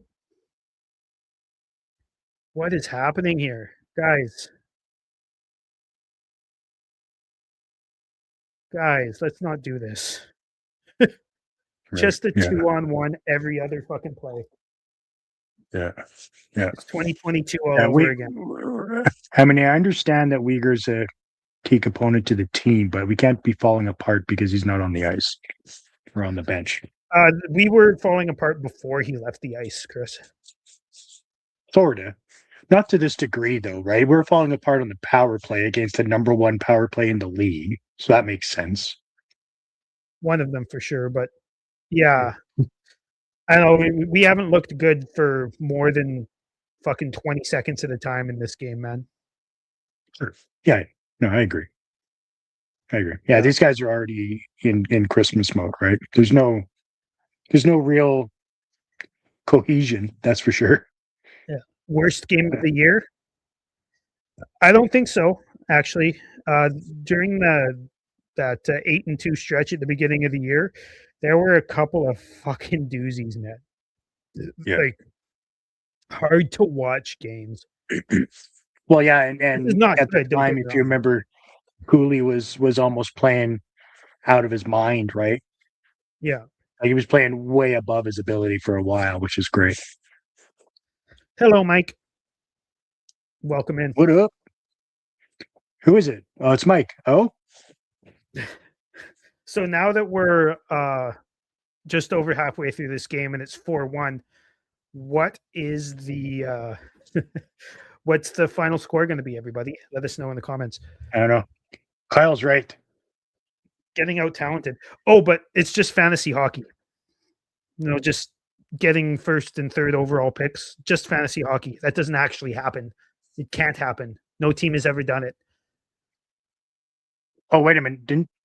Are you sure every team has done it that has won the cup in the last 15 years? Except for the Golden Knights. Yes. 20 years. That was obviously a different scenario when they were drafting, cherry picking players and taking others and receiving. Like, how many first overalls did they or first round picks did they end up after that draft? That was obscene. Did they change some rules after that? Rightfully so. After what, sorry? Oh, after Edmonton. After Vegas, the entry draft. Oh yeah, they changed the rules for the entry draft for sure after Vegas. Yeah. And that's why. Actually, I'm not even sure if they changed rules. I think managers just got smarter. They just realized what Vegas did and didn't trade picks to keep their players, basically. Right. For Seattle. Which is good because we would have done that. But anyways. What did happen is, even though Edmonton got all those first overall picks, they waited until New York got multiple or won the lottery a couple times before they changed that rule. Mm-hmm. So, well, and also comes to Edmonton, they were drafting forwards and forward at number one, forward, and everybody in the league and all the fan bases for all the teams are saying, if the Oilers could just get themselves some defense and a goaltender, look out, forward and a forward and a forward. And I can't believe that didn't work. Yeah. I'm blown away by that winning formula. Said nobody ever. Idiots. Mike seems to think we're coming back in the third. I mean, I like that kind of cinema, that's for sure. I mean, I hope you're right because, like I said earlier, team rebuild or not, you're winning against the Oilers is always a good time. Well, that's Canada right. And has honestly, 13 goals. I'm not paying attention to that at all. I can't get onto the TSN app anymore for some reason. It just won't boot up. I've tried to restart it a few times. I can't get onto it, so I haven't been able to watch any juniors, unfortunately. But apparently Zane Parekh has 4 points tonight, which is good because I know a lot of people were really upset about Parek's play in the last game. At least that's what I heard. I couldn't watch, but now the guy hasn't played competitive hockey in half half a season, so or a Mhm. quarter of a season, so maybe a game or two to warm up is okay. Hopefully, it'll be nice to see the World Juniors this year. Hopefully I can watch some because Reshny seems to be getting lots of deployment, some really good power play deployment, and some decent 5-on-5 deployment. And Perex, their number one or two defensemen, so should be uh, should be a lot of fun. Mhm.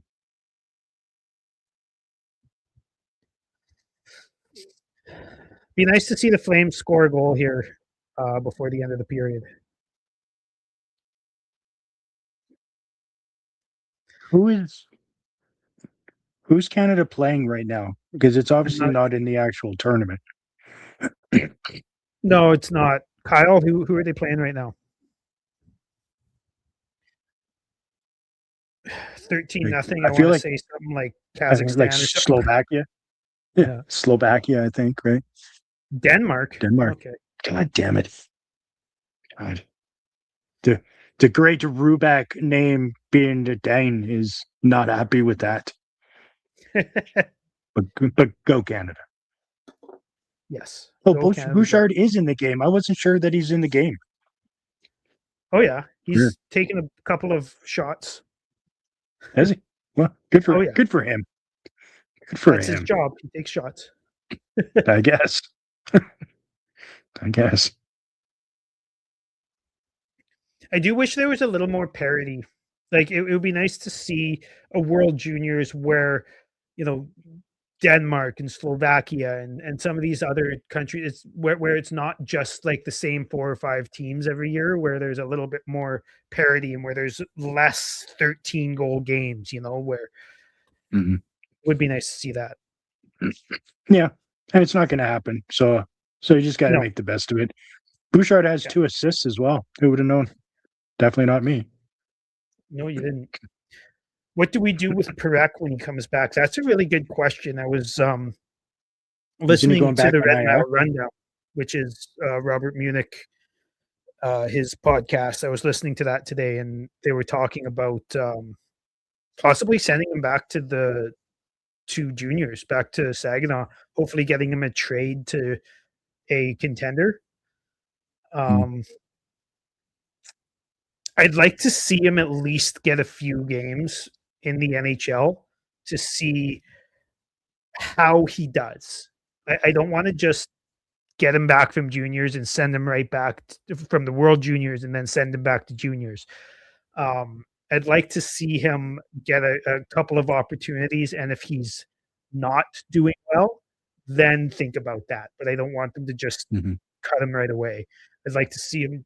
The thing is Brestevich is up, and I don't think he deserves to go down to the AHL either. So AHL conditioning stint, I guess. I think that is in the cards actually. Yeah. I do think so. Yeah, if you can put Parak in the AHL for a conditioning stint, you do that all day long, and you give him as many minutes as you can in the AHL. Let him warm up and against men, and then come up to the NHL for a few games to see if he can cut it. That's my opinion. The NHL rules are hilarious, right? Let's send him to the A for a conditioning stint after he just finished the World Junior Championship tournament. Yeah, But I mean, it's in the CBA, so what the heck? yeah. Big power play here, KQ. Indeed, big PP Yeah, here. Mr. uh, Cheap Shot himself. yeah. All right. I believe Zane's problem is entirely Flames related. I don't think it's entirely Flames related. I don't think he was ready to start the season. I think that he's a little bit too nonchalant, which is a good quality when you're a veteran, but I don't think it's a super good quality when you're a youngster. I think you gotta. I I don't want to say he wasn't trying because he was. He was trying very hard, actually. I thought, but it is maybe it's just the way he plays too. He doesn't seem like he's all in all the time. Um, Right. his skating, like side to side and crossovers and stuff like that, are elite. But his skating speed wise is not NHL level. No, so he needs And to I put think more that was effort his into the biggest play. issue. What's that? Yeah, he needs to put more effort into the play because of that, right? Yeah, He does float a lot, I so wouldn't far. call it I mean, floating. yeah. I mean, you can put whatever label you want on it, but it's, in my opinion, it's absolutely floating. It's Um, not but James Neal that'll level floating. It's like sure. yeah. It's different because it's at the blue line, and Ooh, how'd that but not like go in? if he's going around behind their net, um, it would take a bit before he would recognize he needs to get back, to his assignment, right? Which was Mm, weird. yeah. I don't think it took him much to realize it. I think that his speed kept him from doing it. And I noticed him trying really hard on the back check a lot, but I noticed him not getting there almost just as many times. He'd Mhm. try to get there, but couldn't.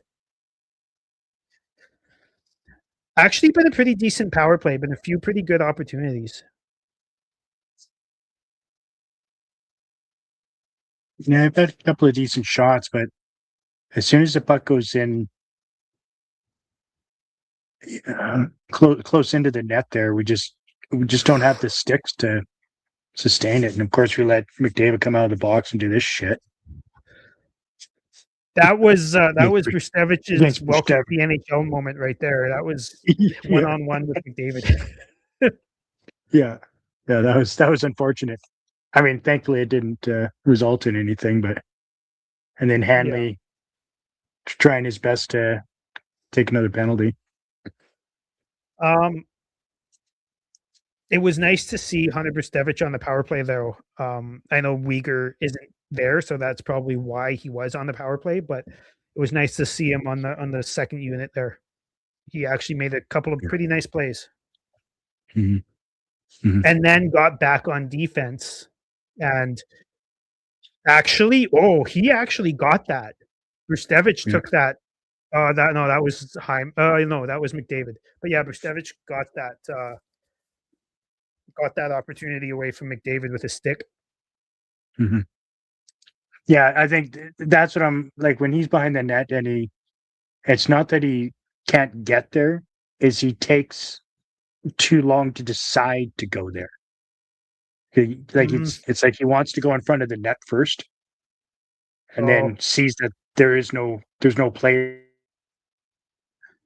so then he starts going back at that point. So that's what I'm talking about with the behind the net stuff. But yeah, I just do see oh, him that's fair. kind of floating around a lot. But I mean, I think that'll change. I don't know how that didn't go in. Yeah, me too. I think that may have gone off the post because I don't think Wolf had that. But if he did, I'll be very impressed. Yeah. Yeah, man. Wolf's made a lot of really, really good saves. Drysdale at the hash mark is about as predictable as Ovechkin in the other circle. Like, figure it out. Yeah, and it goes in just as much, not more, even though it's that predictable. Yeah.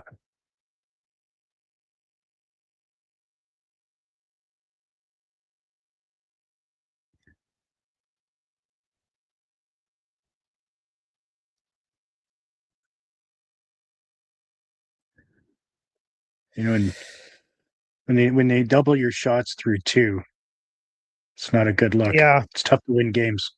I feel bad for Dustin Wolf here because I think he's put together a really good game. To be honest, I think he's put together a very, very good game. Yeah. And Well, all things considered, it's certainly not like his issue that like we're Kyle said down earlier, I'll 4-1. find it. Like Kyle said earlier,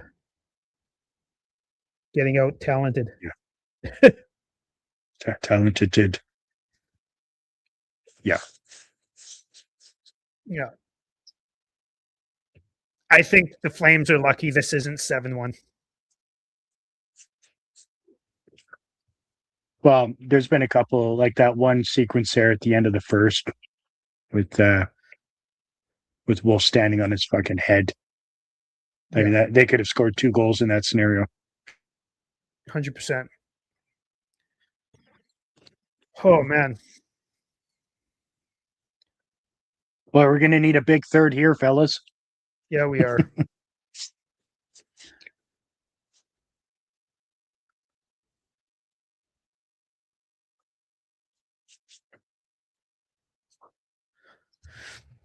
Positive energy only. Okay, Mike. Ryan Lomberg's going to score 2 goals, and Johnny Beecher's going to score 2 more, and the Oilers aren't going to Simmer score down. any. Simmer down. Shut up, Chris. Positive energy only. No realism allowed. Therapy with the third period hat trick. Boom, ties it up. I have a question. You know how people think about saying the word shutout? Not allowed to say it if this guy's got 0 goals against, otherwise it's going to be a goal or whatever. Do you guys feel like it's the same for hat trick? Like if a guy's got 2 goals through 2 periods, do you not say hat trick until the end of the game or until the guy score a goal? I mean, it's likely, but I'm still going to say it. Yeah. It could very well be the case, but I don't really believe in the shutout one either, but I still don't say it publicly. But you're a non-believer, Dylan. You need more of Mike's energy where you gotta, positive energy only. Wish it, want it, do it. Right? wish Can't just you can't you can't just be like, I don't believe in this thing that has existed my entire life. Even before then. Come on, it's a thing. Every goalie out there will fucking give you the blocker to the teeth if you say it out loud. Can I say it right now? Kelly Rudy will. I mean, you can say whatever you want. It's fucking 4-1. Kelly Rudy would fucking bitch slap you and then have another shot. I was gonna say something like that, but I have a hard time making fun of somebody's alcoholism like that. But Oh yeah, I mean, I don't know. I don't know if Kelly is suffering with that.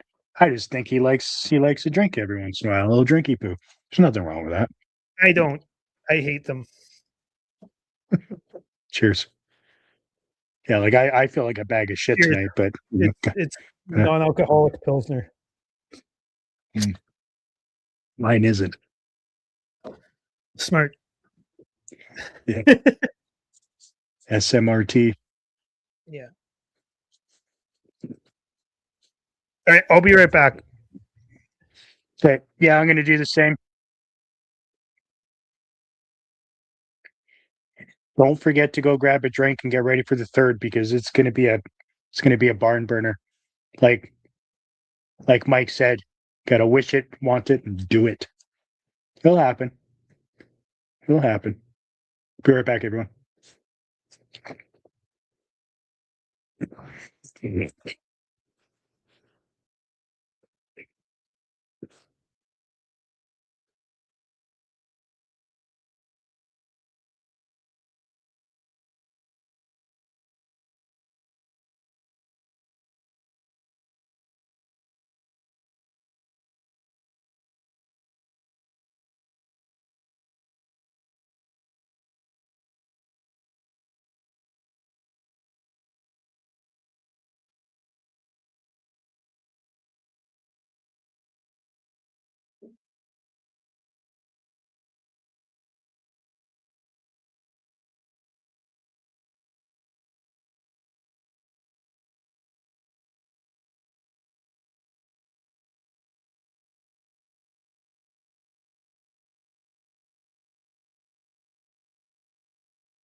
I am back.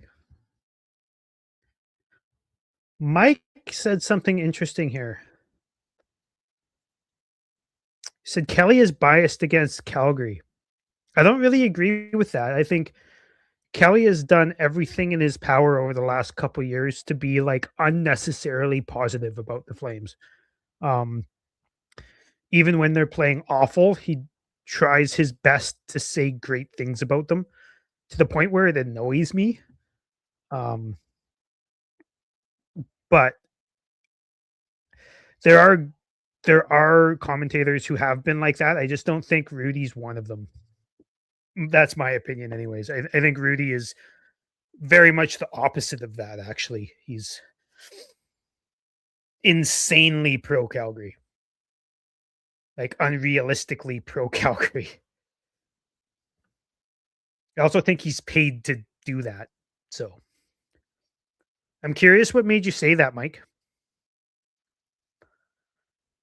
Maybe he said something I missed. I don't know.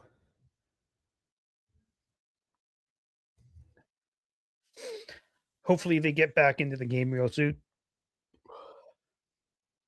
Thanks everyone for hopping in and joining us today.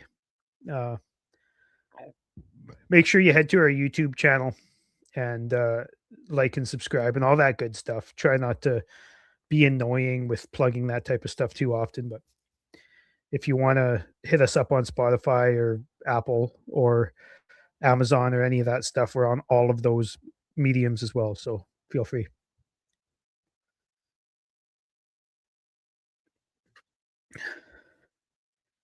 And also make sure you go check out Afterburner after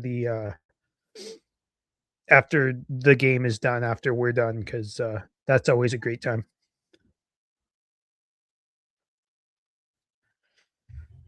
I didn't know you were a ref, minor leaguer ref, like a kids league or like what league? I get because I know you're a gym teacher now, so kind of a natural progression, I guess. But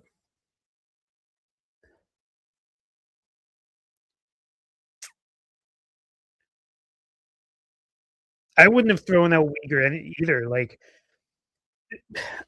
there must have been something he said that we couldn't hear because, in my opinion, that's not even a little bit like tapping the glass a few times is not worth throwing someone out. Like even Craig McTavish right now is saying on the broadcast that he wouldn't have thrown him out. Hey, Anand, thanks for joining. Nice to see you. Really happy you joined.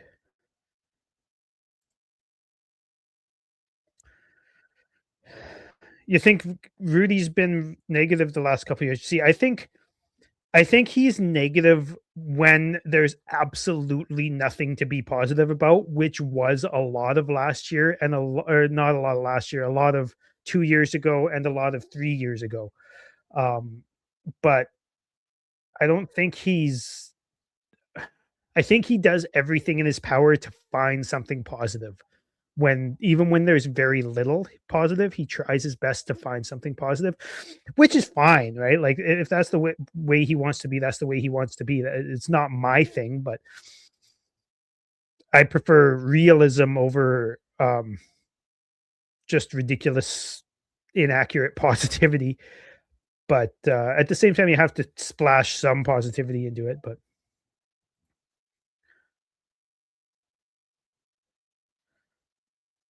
got a bit busy getting dinner. That's all right, Anand. I'm just happy you're here, man. Really happy you're here. Thanks for joining. Really appreciate it.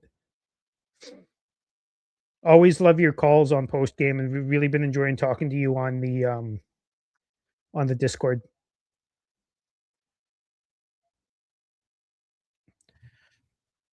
Minor league refs have more tolerance, or do they just have less protection? I'm curious. Yeah, minor league, they don't want to deal with the You missed this one, off Chris. ice stuff. Yeah, no, I saw it on my phone, and Okay. I thought like we had a parody going on, or I wasn't sure if Kyle has any expansion to throw at that. But That's a statement. Yeah, for sure. Why are we in our home jersey? Oh, it's because they want to do their. The Oilers are trying to sell those awful alternates. So dark versus light, they've always got to do that. We did that last year. I think we these jerseys here. See if I can, yeah, these jerseys right here. I think we wore these at home once last year as well. But and then the other team wore dark jerseys. I can't remember who it was against, but that happens when teams are trying to sell their merchandise, their alternate jerseys. Where did how am I not seeing Kyle's comments anymore? Are they all gone now? Any of them? Yeah. I don't know. I see all the call. Well, I see. This is the last one I saw. Can you put up the other one? This one. The one as oh, I never would have through it. Okay. I thought I when I read it earlier, I thought it was I would have, and I was like, Oh, wow. it's like I'm Okay. curious why you're upset about it because like I definitely wouldn't have thrown out Uyghur, and that's not even me being like a Flames fan or anything there. That's just me being like, what? Why would you throw a guy out for tapping the glass again? He must have said something or multiple things that we didn't hear, but like all he did was tap the glass like 3 or 4 times. That's not worth I a mean, boot. they had him on camera for the whole thing, and really the only time he really spoke was after he got tossed, where he told him to F off, right? Yeah, I don't know. and that was after, but that was after the fact. Mhm. That's what I mean. Yeah. Mhm. Whatever. So now that it's 4-1, what what are the predictions for the rest of the game out of the comment section here? I'm curious why because apparently Anand can't see Kyle's comments either, and they're both on YouTube, and that's really strange to me. Yeah, like The he refs blocked have me. money on the game. uh, Well, I mean, the Flames certainly haven't done themselves any favors. I feel like the penalties, aside from Uyghur getting tossed, were fairly accurate because we've been outplayed, right? So we're chasing, so we're unable to dictate play. So we're hooking, we're grabbing, we're clutching, doing all that stuff. Where we're just getting called on it because I mean they are penalties.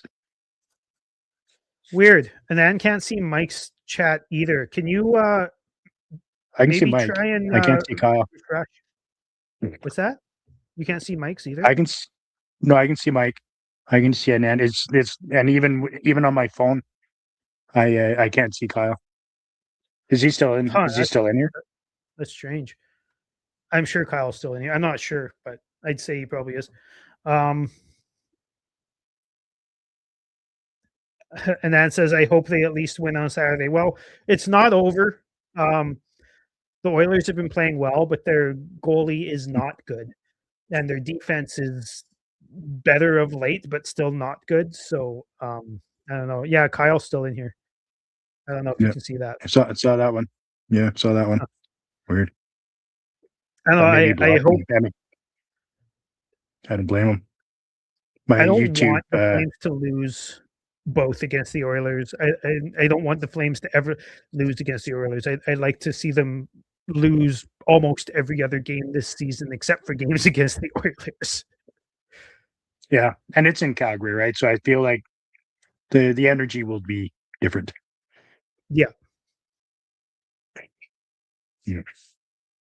Yeah, I thought maybe because my YouTube presence is somewhat suspect, we'll say. Maybe that's why I couldn't see Kyle.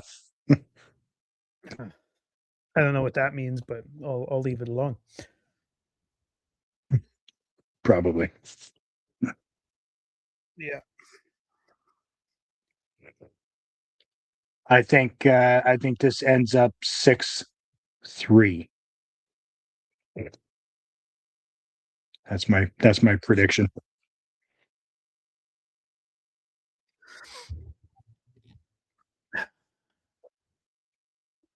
You think we're coming back in the third? Who's going to spark it? Who's going to be the main player in the comeback, Mike? I think if somebody is going to do it, I'm going to be aggressively myself and say Connor Zary.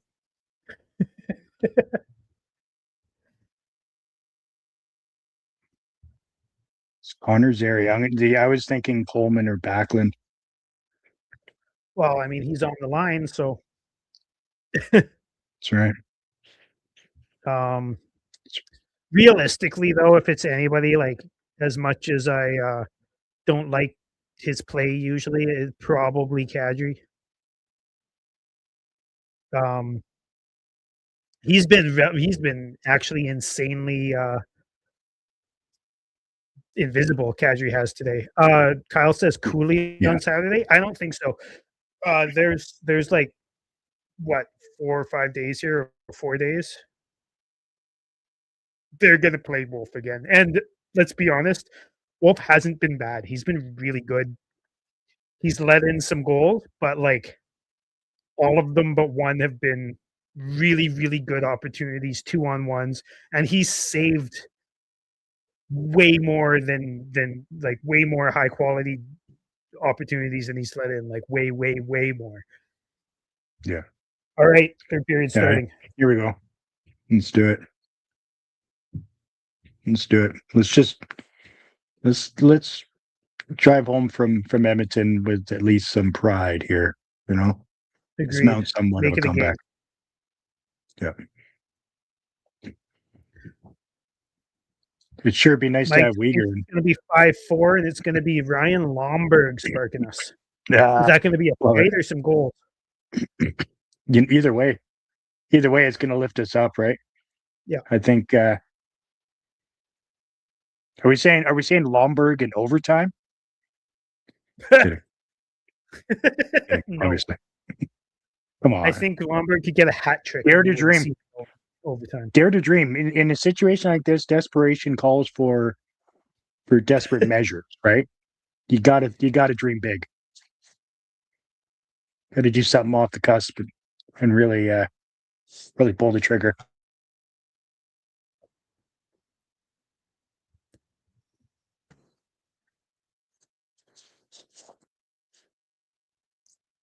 Yeah, you gotta dream big.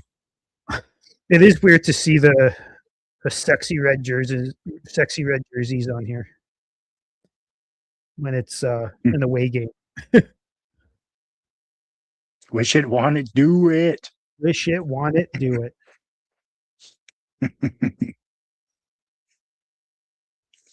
Again, this is like the fourth time I've said it, but as much as I want the Flames to finish in the bottom of the league this year, I want them to beat the Oilers every single time they play them. Yeah.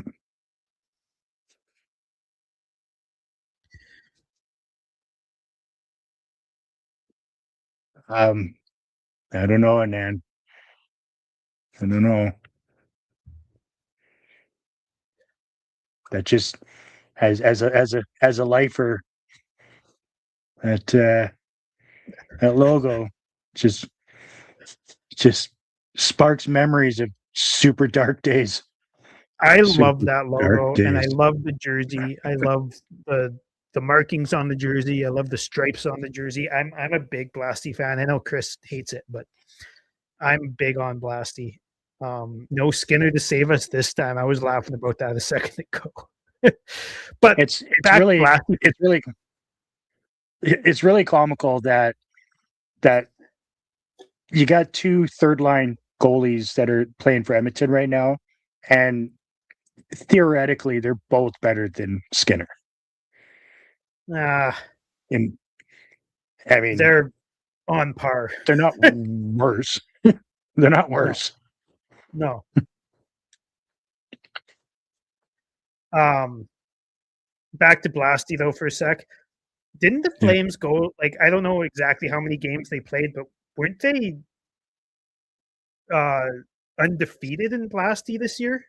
Like, didn't they have like 4 or 5 games in a row where they wore Blasty and won them all? I could be wrong. I mean, I I agree feel with like Kyle. when they were Your Blasty slander will not be tolerated. beat it, Kyle, beat it, get out. um, Don't tell him to get I out. feel like I mean, now that I can see his comments, I feel like our best Blasty days was when what's his face there was scoring every time he wore it. Thou that shall not be named, number 29. I know exactly who you're talking about. Yeah. Speaking of which, I got that. I think Chris has it right now because I don't live in Calgary, but I got my number 29 jersey changed from "He Who Shall Not Be Named" to Sam Honzek. I sent it to Calgary and Chris picked it up for me. So I wore excited it to to see the game how the that other turned night. out. What's that? I wore it to the game the other night. It's nice. Awesome. You're more than welcome to. I don't care. Did it turn out well? Did you do a good job of it? I mean, on to be honest, I haven't taken it out of the bag since it was at Oh, the cresting place. So when they pulled it out there, it looked pretty good. okay, good. Yeah, and Anne's a fairly new hockey fan. He's really getting into it though, and aren't you calling junior games an and or like local hockey games an and? Uh, yeah, really getting into it. Really happy to see that. Yeah, yeah. So it's the end that I'm thinking of, though, isn't it? That's cool. Yeah, it is. Yeah, Nice. I yeah. mean, aside from the pedestal The Flames have an elite or the jersey kit. or the Honestly, or the Calgary. that signed Johnny Gaudreau jersey right there is one of those Calgary ones. Yeah, that's But only it's elite signed. because it's a signed Gaudreau. Yeah, yeah. That's the Yeah, only reason that's why it's hung up there. that's why it's facing that way. Yes, that's exactly why it's facing that Same way. with the Blasty. Same with the Blasty. He's like, he's just promoting Anderson for trade, so we don't have to look at the Blasty. No, I like Blasty too, but the pedestal, I'm not a fan of the white pedestal from 20 years ago or whatever it was, but I like the new pedestal. I know they don't wear it, but I'm a big fan of that jersey. Hmm. The color scheme Yeah, the works a lot pedestal better and than the the old and one. the Blasty were the demise, right, of the Calgary Flames. That was during some Really dark days. rough Yeah, years. Yeah, 'cause that's where my mind and immediately goes. I get it. I totally get it. But this one, because I have one of those too. Let's see if I can find it. Uh, Yeah, the Black Sea. Yeah, agreed. I really like that That was a jersey. nice. Yeah, yeah. The color scheme works a lot better. I'm not huge on the white, any white on a home jersey, but that is fucking slick. I really like that jersey. Mm-hmm. That one in the black, I think, really rocks. Actually, I mean, I like that. Right, to the Wranglers all day. Yeah, yeah. No, Kyle's right. The Flames have a really elite jersey kit for the most part. Mm-hmm. Yeah, there's been some real good ones over the years for sure. Yeah. Oh boy. 2004 Black Sea, is that the one with the Oh boy. Alberta flag on it? Not the '04. That's the one with. Isn't that the one who was 2015 as well? They had the Alberta flag, the Black Sea. I have a TJ Brody jersey. It's not right here though. It's in my closet. I'm Yeah, gonna go get it. But I have one of those TJ Brody jerseys. yeah, that one's got Alberta flag on it. Black Sea. Yeah. Oh, is that Gaudreau? So that That wouldn't have was been '04 for sure. yeah, that was 2015. That one.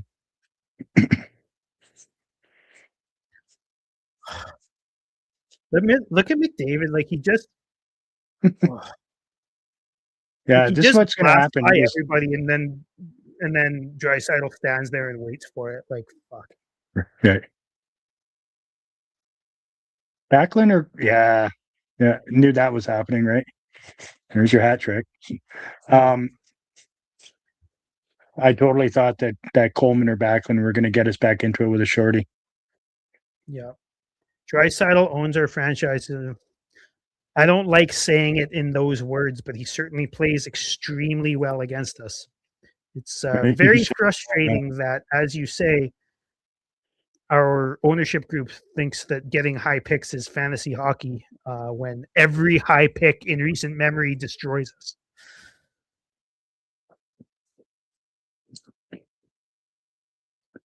Yep. Maybe 5-4 now.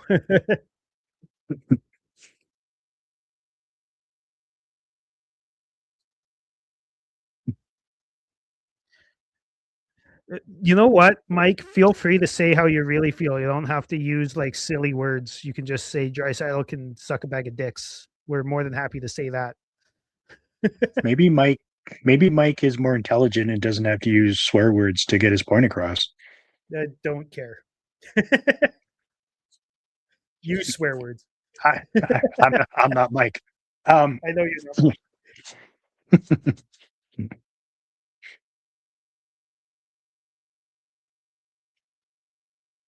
I can't believe that Ball wasn't able to keep up with McDavid there. It's mind blowing. I can't believe McDavid, a first overall pick, blew by a bunch of players. That never happens. Well, Yes, Neil Draisaitl Yakupov can was a indeed first suck round a too, wasn't big old bag of dicks. he? A big old. The wasn't. I mean, there's been a few first rounders that the Oilers have selected that would not have blown by Ball. Yep. Everly wasn't exactly super fast, and Hall and Neil Yakupov. Everly was pretty quick when he was young. He was, but no, I mean, clearly not McDavid. No, not McDavid. No, nobody's McDavid. McKinnon is probably the closest. It's too bad, Yeah, I man. mean he's really McKinnon's really fast, but he's definitely a power forward too, right?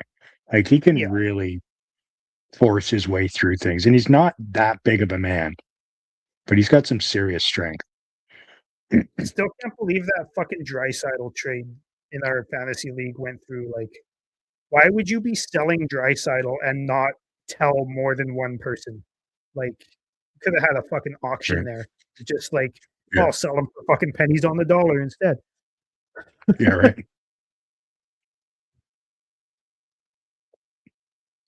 Probably gonna have to start playing this game on the other end of the ice here, fellas. This makes the comeback way more difficult when Wolf's the only one taking shots. Yeah.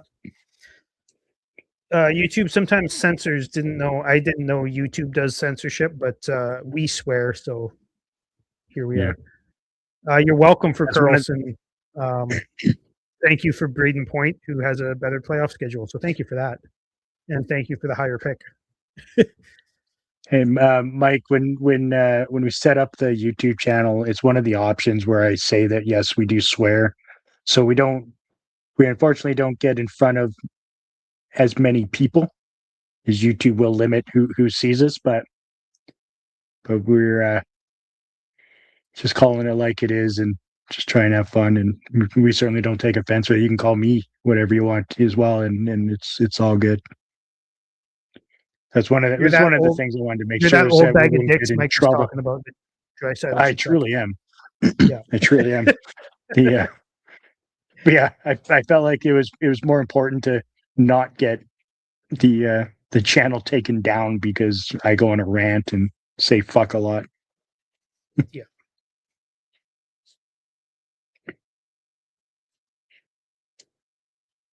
Did you gave Kyle Carlson?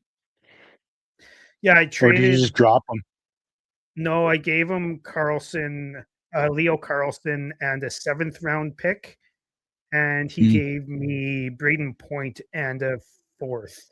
So I got point Interesting. and the 3 round higher.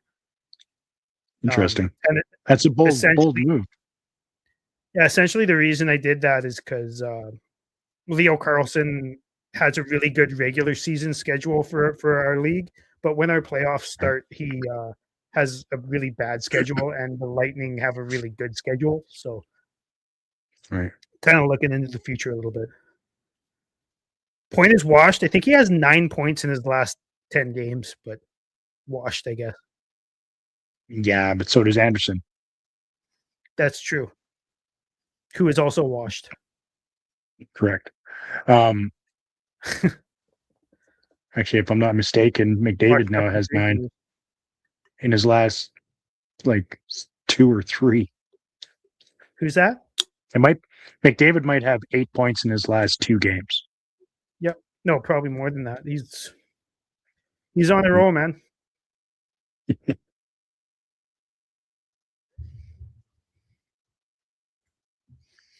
When I first became a hockey fan, I was not fruition of getting a very high pick and was naive of drafting high end talent. I think you and It's I a had a common really good mistake, right? conversation about that one day, and I had heard you talking with Steinberg about it a couple times, so I started talking to you about it a little bit, and I think you kind of understand. Like, it's hard to understand. Like, I get why it's hard for a lot of people to understand why losing and getting a high pick could be good for the long run, um, because everybody wants to win now. Like, if we were competitive, like if there was a solid chance that we could go far in the playoffs, I wouldn't be saying what I'm saying. Um, Yeah. it's just kind of how things are in the NHL. Like the NHL is set up in a manner where you have to be bad for a while. Almost every time you have to be bad for a little while, and then develop those players that you get for a few years before you become a solid, consistent contender. And that's just what Flames ownership and management has resisted for far too long. And 30 years. yeah, The, so I'm I happy mean, you kind of came around to it. And I do get it. Obviously, you want to see your team win games and potentially make the playoffs because as they say, it's a new season when playoffs start. However, you're just simply not going to get anywhere without that talent when you get into the playoffs. And so when you look at the teams that have won the cup over the last 10 to 15 years, all of them did it with the hands of a one to three draft pick and then build around it, right? You got to start with that key element or that key piece, and then you start building around it. And that's where the Oilers keep falling short. Is they they they focus so heavily on offense, like even signing Bouchard to a ridiculous contract where he can't play defense. He's not very good at defense, and same with Nurse. He's just not very good at defense, and they signed him to a 9x8 or 9x9 contract. It's like, what the deuce are you doing? And then that's I just failure because to a point, but that I mean, the one thing I will say is that was the off season where multiple defensemen, like Seth Jones, I believe, got a $10 million deal. But Seth Jones was always better, but mm-hmm, mm-hmm, that looked like where the market was going, and then COVID hit, right? So that kind of ruined everything. right. But at the same time, I agree. Nurse never was the same quality of defender as Jones, like not even for a day of his life. No, So no, exactly. Yeah, different league, different players completely. Like not even in the same realm.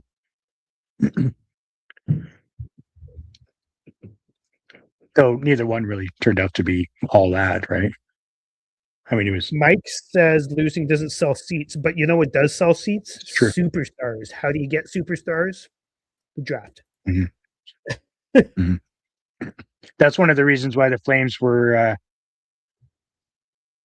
Yeah, let's have another. Let's send it back to the power play guys. They've only been kicking their ass on it. Um, Yeah. that's one of the things. Mediocrity That's is probably one of the reasons we're selling out. Come 2015 because we had Johnny Gaudreau who was just really fun to watch from the arena, right? Because watching him live, the TV never gave him any sort of justice because him live is was spectacular. It was a yeah, lot of fun. absolutely. One of my favorite moments that I have from being in the dome with Gaudreau on the ice. He had just scored a goal, and they're just announcing his goal as he's streaking up the ice. And as he scores another goal, is when they finally, the Johnny Gaudreau, and the whole Yeah, crowd just jumped up. And I got it. I still have it stored on my phone. It's still one of my favorite moments. It was amazing. It yeah, gives me chills every time I watch it now. yeah. So you actually think we should lose, but management wants money, not wins. I agree with that. Mhm. It just sounded like what you were saying for the last 10 minutes or so is the opposite of you want losses. Um, and the thing is nobody wants losses. Nobody wants their team to lose. It's all about building a contender so you see consistent winning for an extended stretch, right? It's not Yeah. wanting to lose, it's wanting to win so bad that you're willing to make the sacrifice to do so. And I agree with you.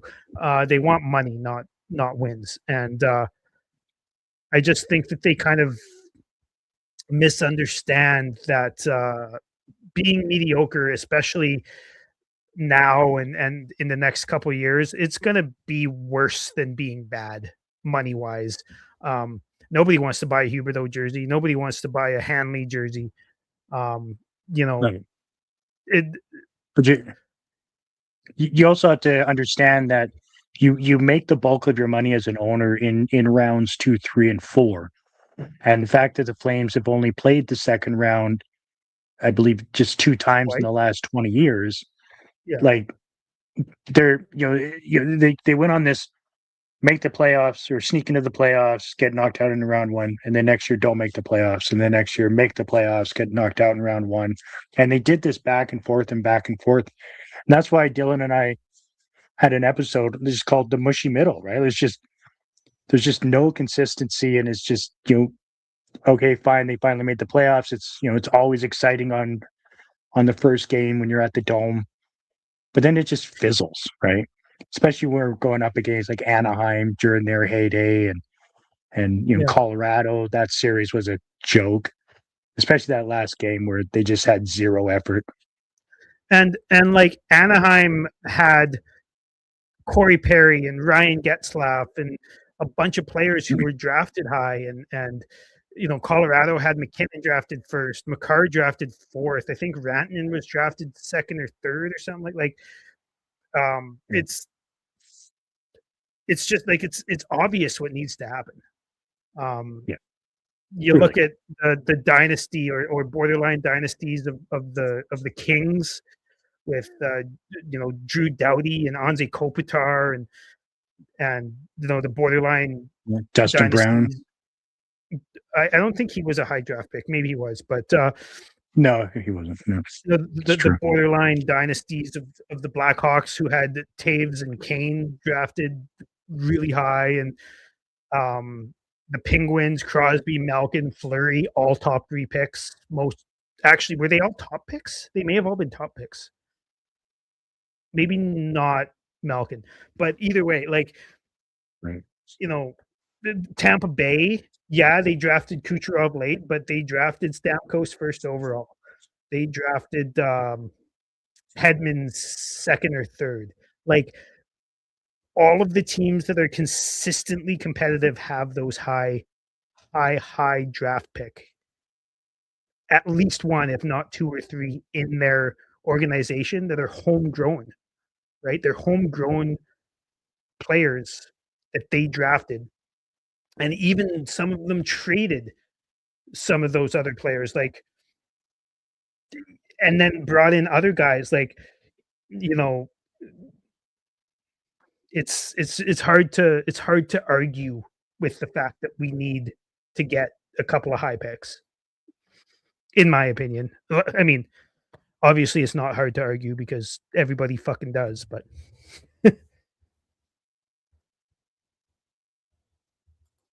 What's yeah, that's the like thing Kyle is you said, just have to teams be go through willing. boom or bust cycles, and the bust Mm, cycles lead to the boom cycles. yeah. Go ahead, Chris. Sorry. Yeah, I think that's what it comes down to is you want to get to a point where you're confident at the start of the season that you're making the playoffs and that you're going to be playing in round 2 and 3.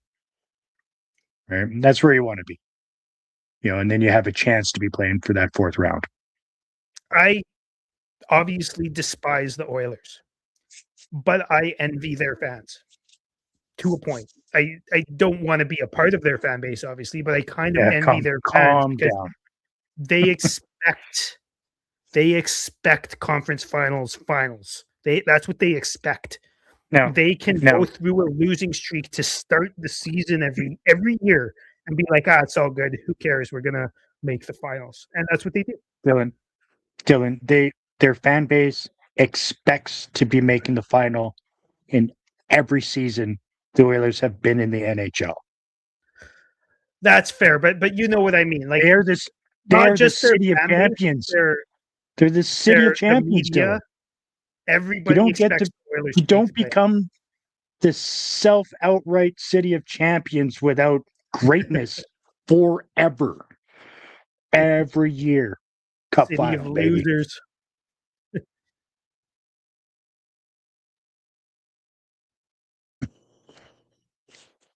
And is That was inviting good. us on his podcast. We'd love to do it. Yeah, At least, absolutely. yeah. We will make that work one of these days. And I know you invited me on last month or something like that. It's been hard for me to find the time, but I will. We'll make it happen, man. Really appreciate it. We'll definitely make it happen. Mm-hmm. Yeah, that'd be very good. And I promise I'll clean up my language before then. Yeah, yeah. We'll do our best to not I, be I, like that. I, I do run a business, so there is a 9 to 5 Chris Vocals opposed to after 5. So Also, that's one of the reasons I don't call into Flames Talk and I text is because I've accidentally sworn on Flames Talk a couple times. And I'm did lucky I'm Pat not pull the shoot on you? Did they kick you off? Or what? only once. I've sworn 3 times on there, and he's only pulled the shoot on me once. Must have been egregious. Yeah, Or Pat was upset. yeah. All right, let's at least score another goal. Oh, what's going on here? I don't like this. Okay. We're on the power play, baby. That's what's going on. I know it doesn't look like it at the moment because the play is in our zone, but we're on the power play, baby. Yeah. Destined for greatness. Here it comes, rushing up the ice. Every once in a while, I see What a 86, and stick it by looks like Farabee. 88. I mean, you might as well be.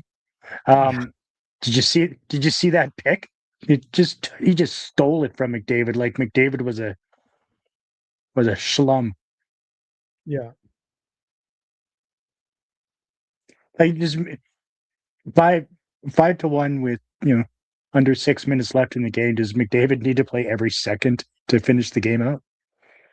He will. I mean, they probably do need to have him out there the whole time. To be honest, I guess Yeah. you gotta. I mean, Bouchard's on the ice. You gotta have somebody to cover Bouchard. Somebody's got to be able to skate. Normally, the only person that's left to cover Bouchard is the goalie, and it was Skinner, and that rarely worked out.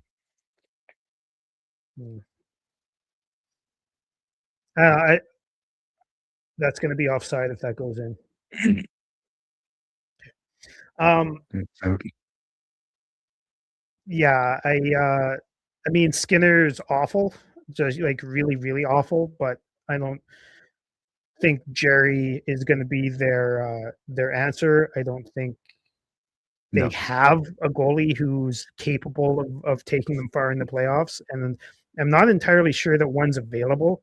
Like, if the Islanders weren't doing well this year, Sorokin might be, but like they're doing well. I just don't see a single goalie available that the Oilers are going to be able to get that's better than Skinner or Jerry, who I consider to be very similar quality goaltenders. Now, I'm not saying that he is better, but was it Ingram that played the first half of the playoffs last year? I can't The remember who first their back. round, yeah, yeah. No, it was Pickard. Oh, right, Pickard. Yeah. You're right. Yeah, yeah. Merry Yeah, that Christmas, I man. honestly, Thank you for dropping by, yeah, Merry buddy. Christmas. And make sure anyone who's watching, make sure you go check out Anand's Game Over podcast. I think he does Mhm. a little thing after the game here, so go check that out. And Yep, I will not absolutely. leave Pat alone. He is incredibly fun to make fun of, especially since he started wearing sweater vests on television.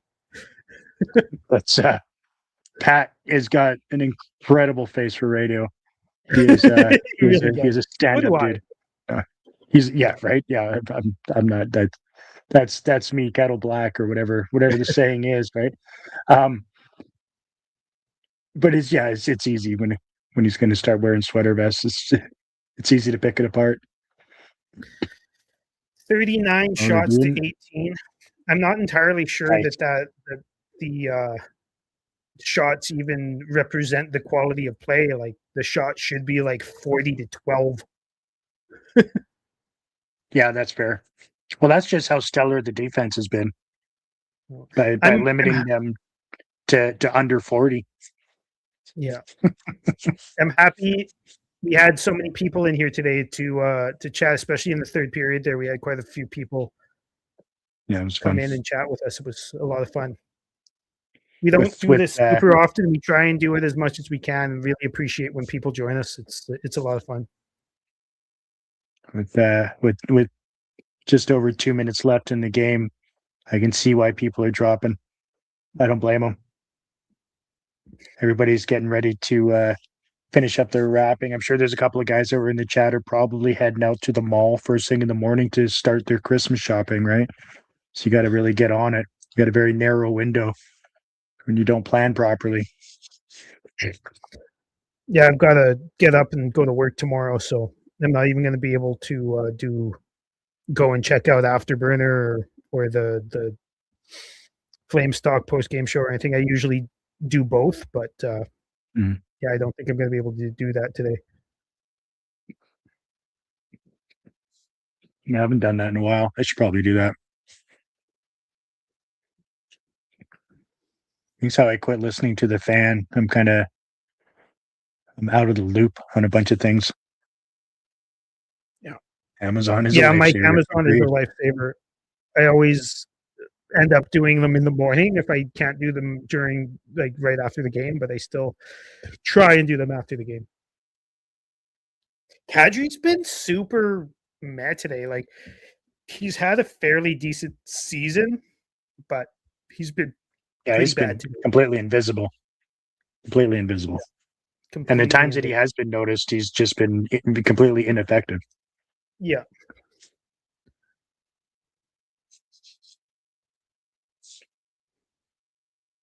Look at them. Even they're leaving with a victory. Come on. What kind of fan base is that? Fair weather. They're handing us our ass, 5-1, and they're exiting. I understand, you want to beat the rush, but come on. There's a Finish the guy. game.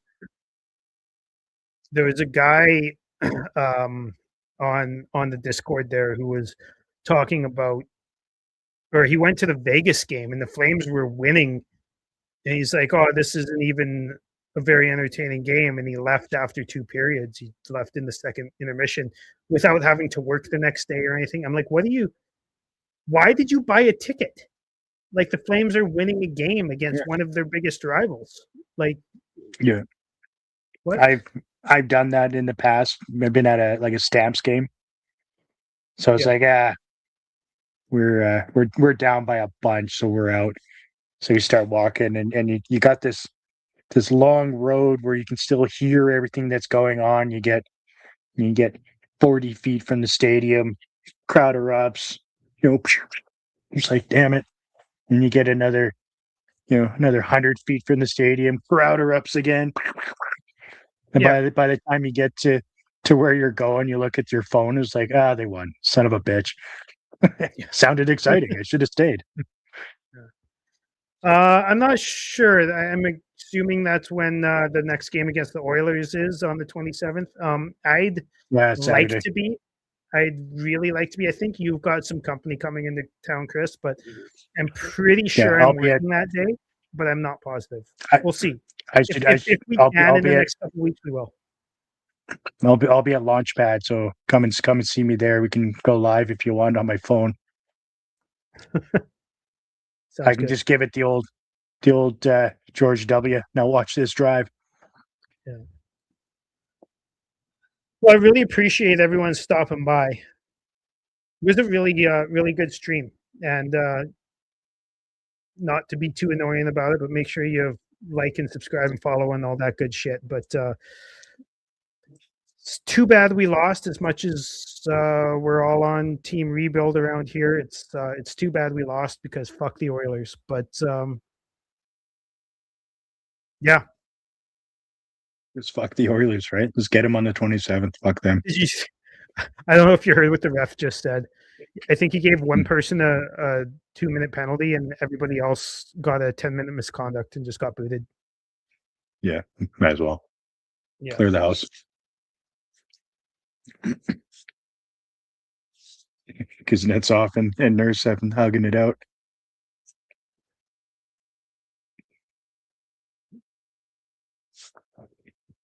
There's been 6.6 seconds left for like 5 minutes.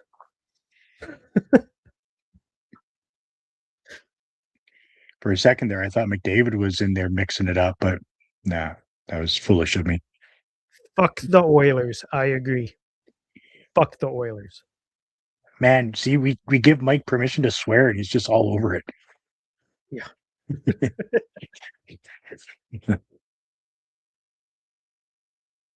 I'm feeling it too, Mike. I get it. 5-1. God damn it. Outshot us by double. Likely soon to be. Yeah. One more shot to go 20-40. He's hiding under the bench. Okay, drop the puck. Yeah. There's 6 seconds left in this motherfucker. Drop the puck. Yeah. Like, we don't need this. This is just... Don't forget about me. I control the game. You don't control shit. Drop the puck. Like, why is Dave Lowry even talking to them? Like, let them drop the puck. There's 6 seconds left in the game. It's 5-1. Yeah.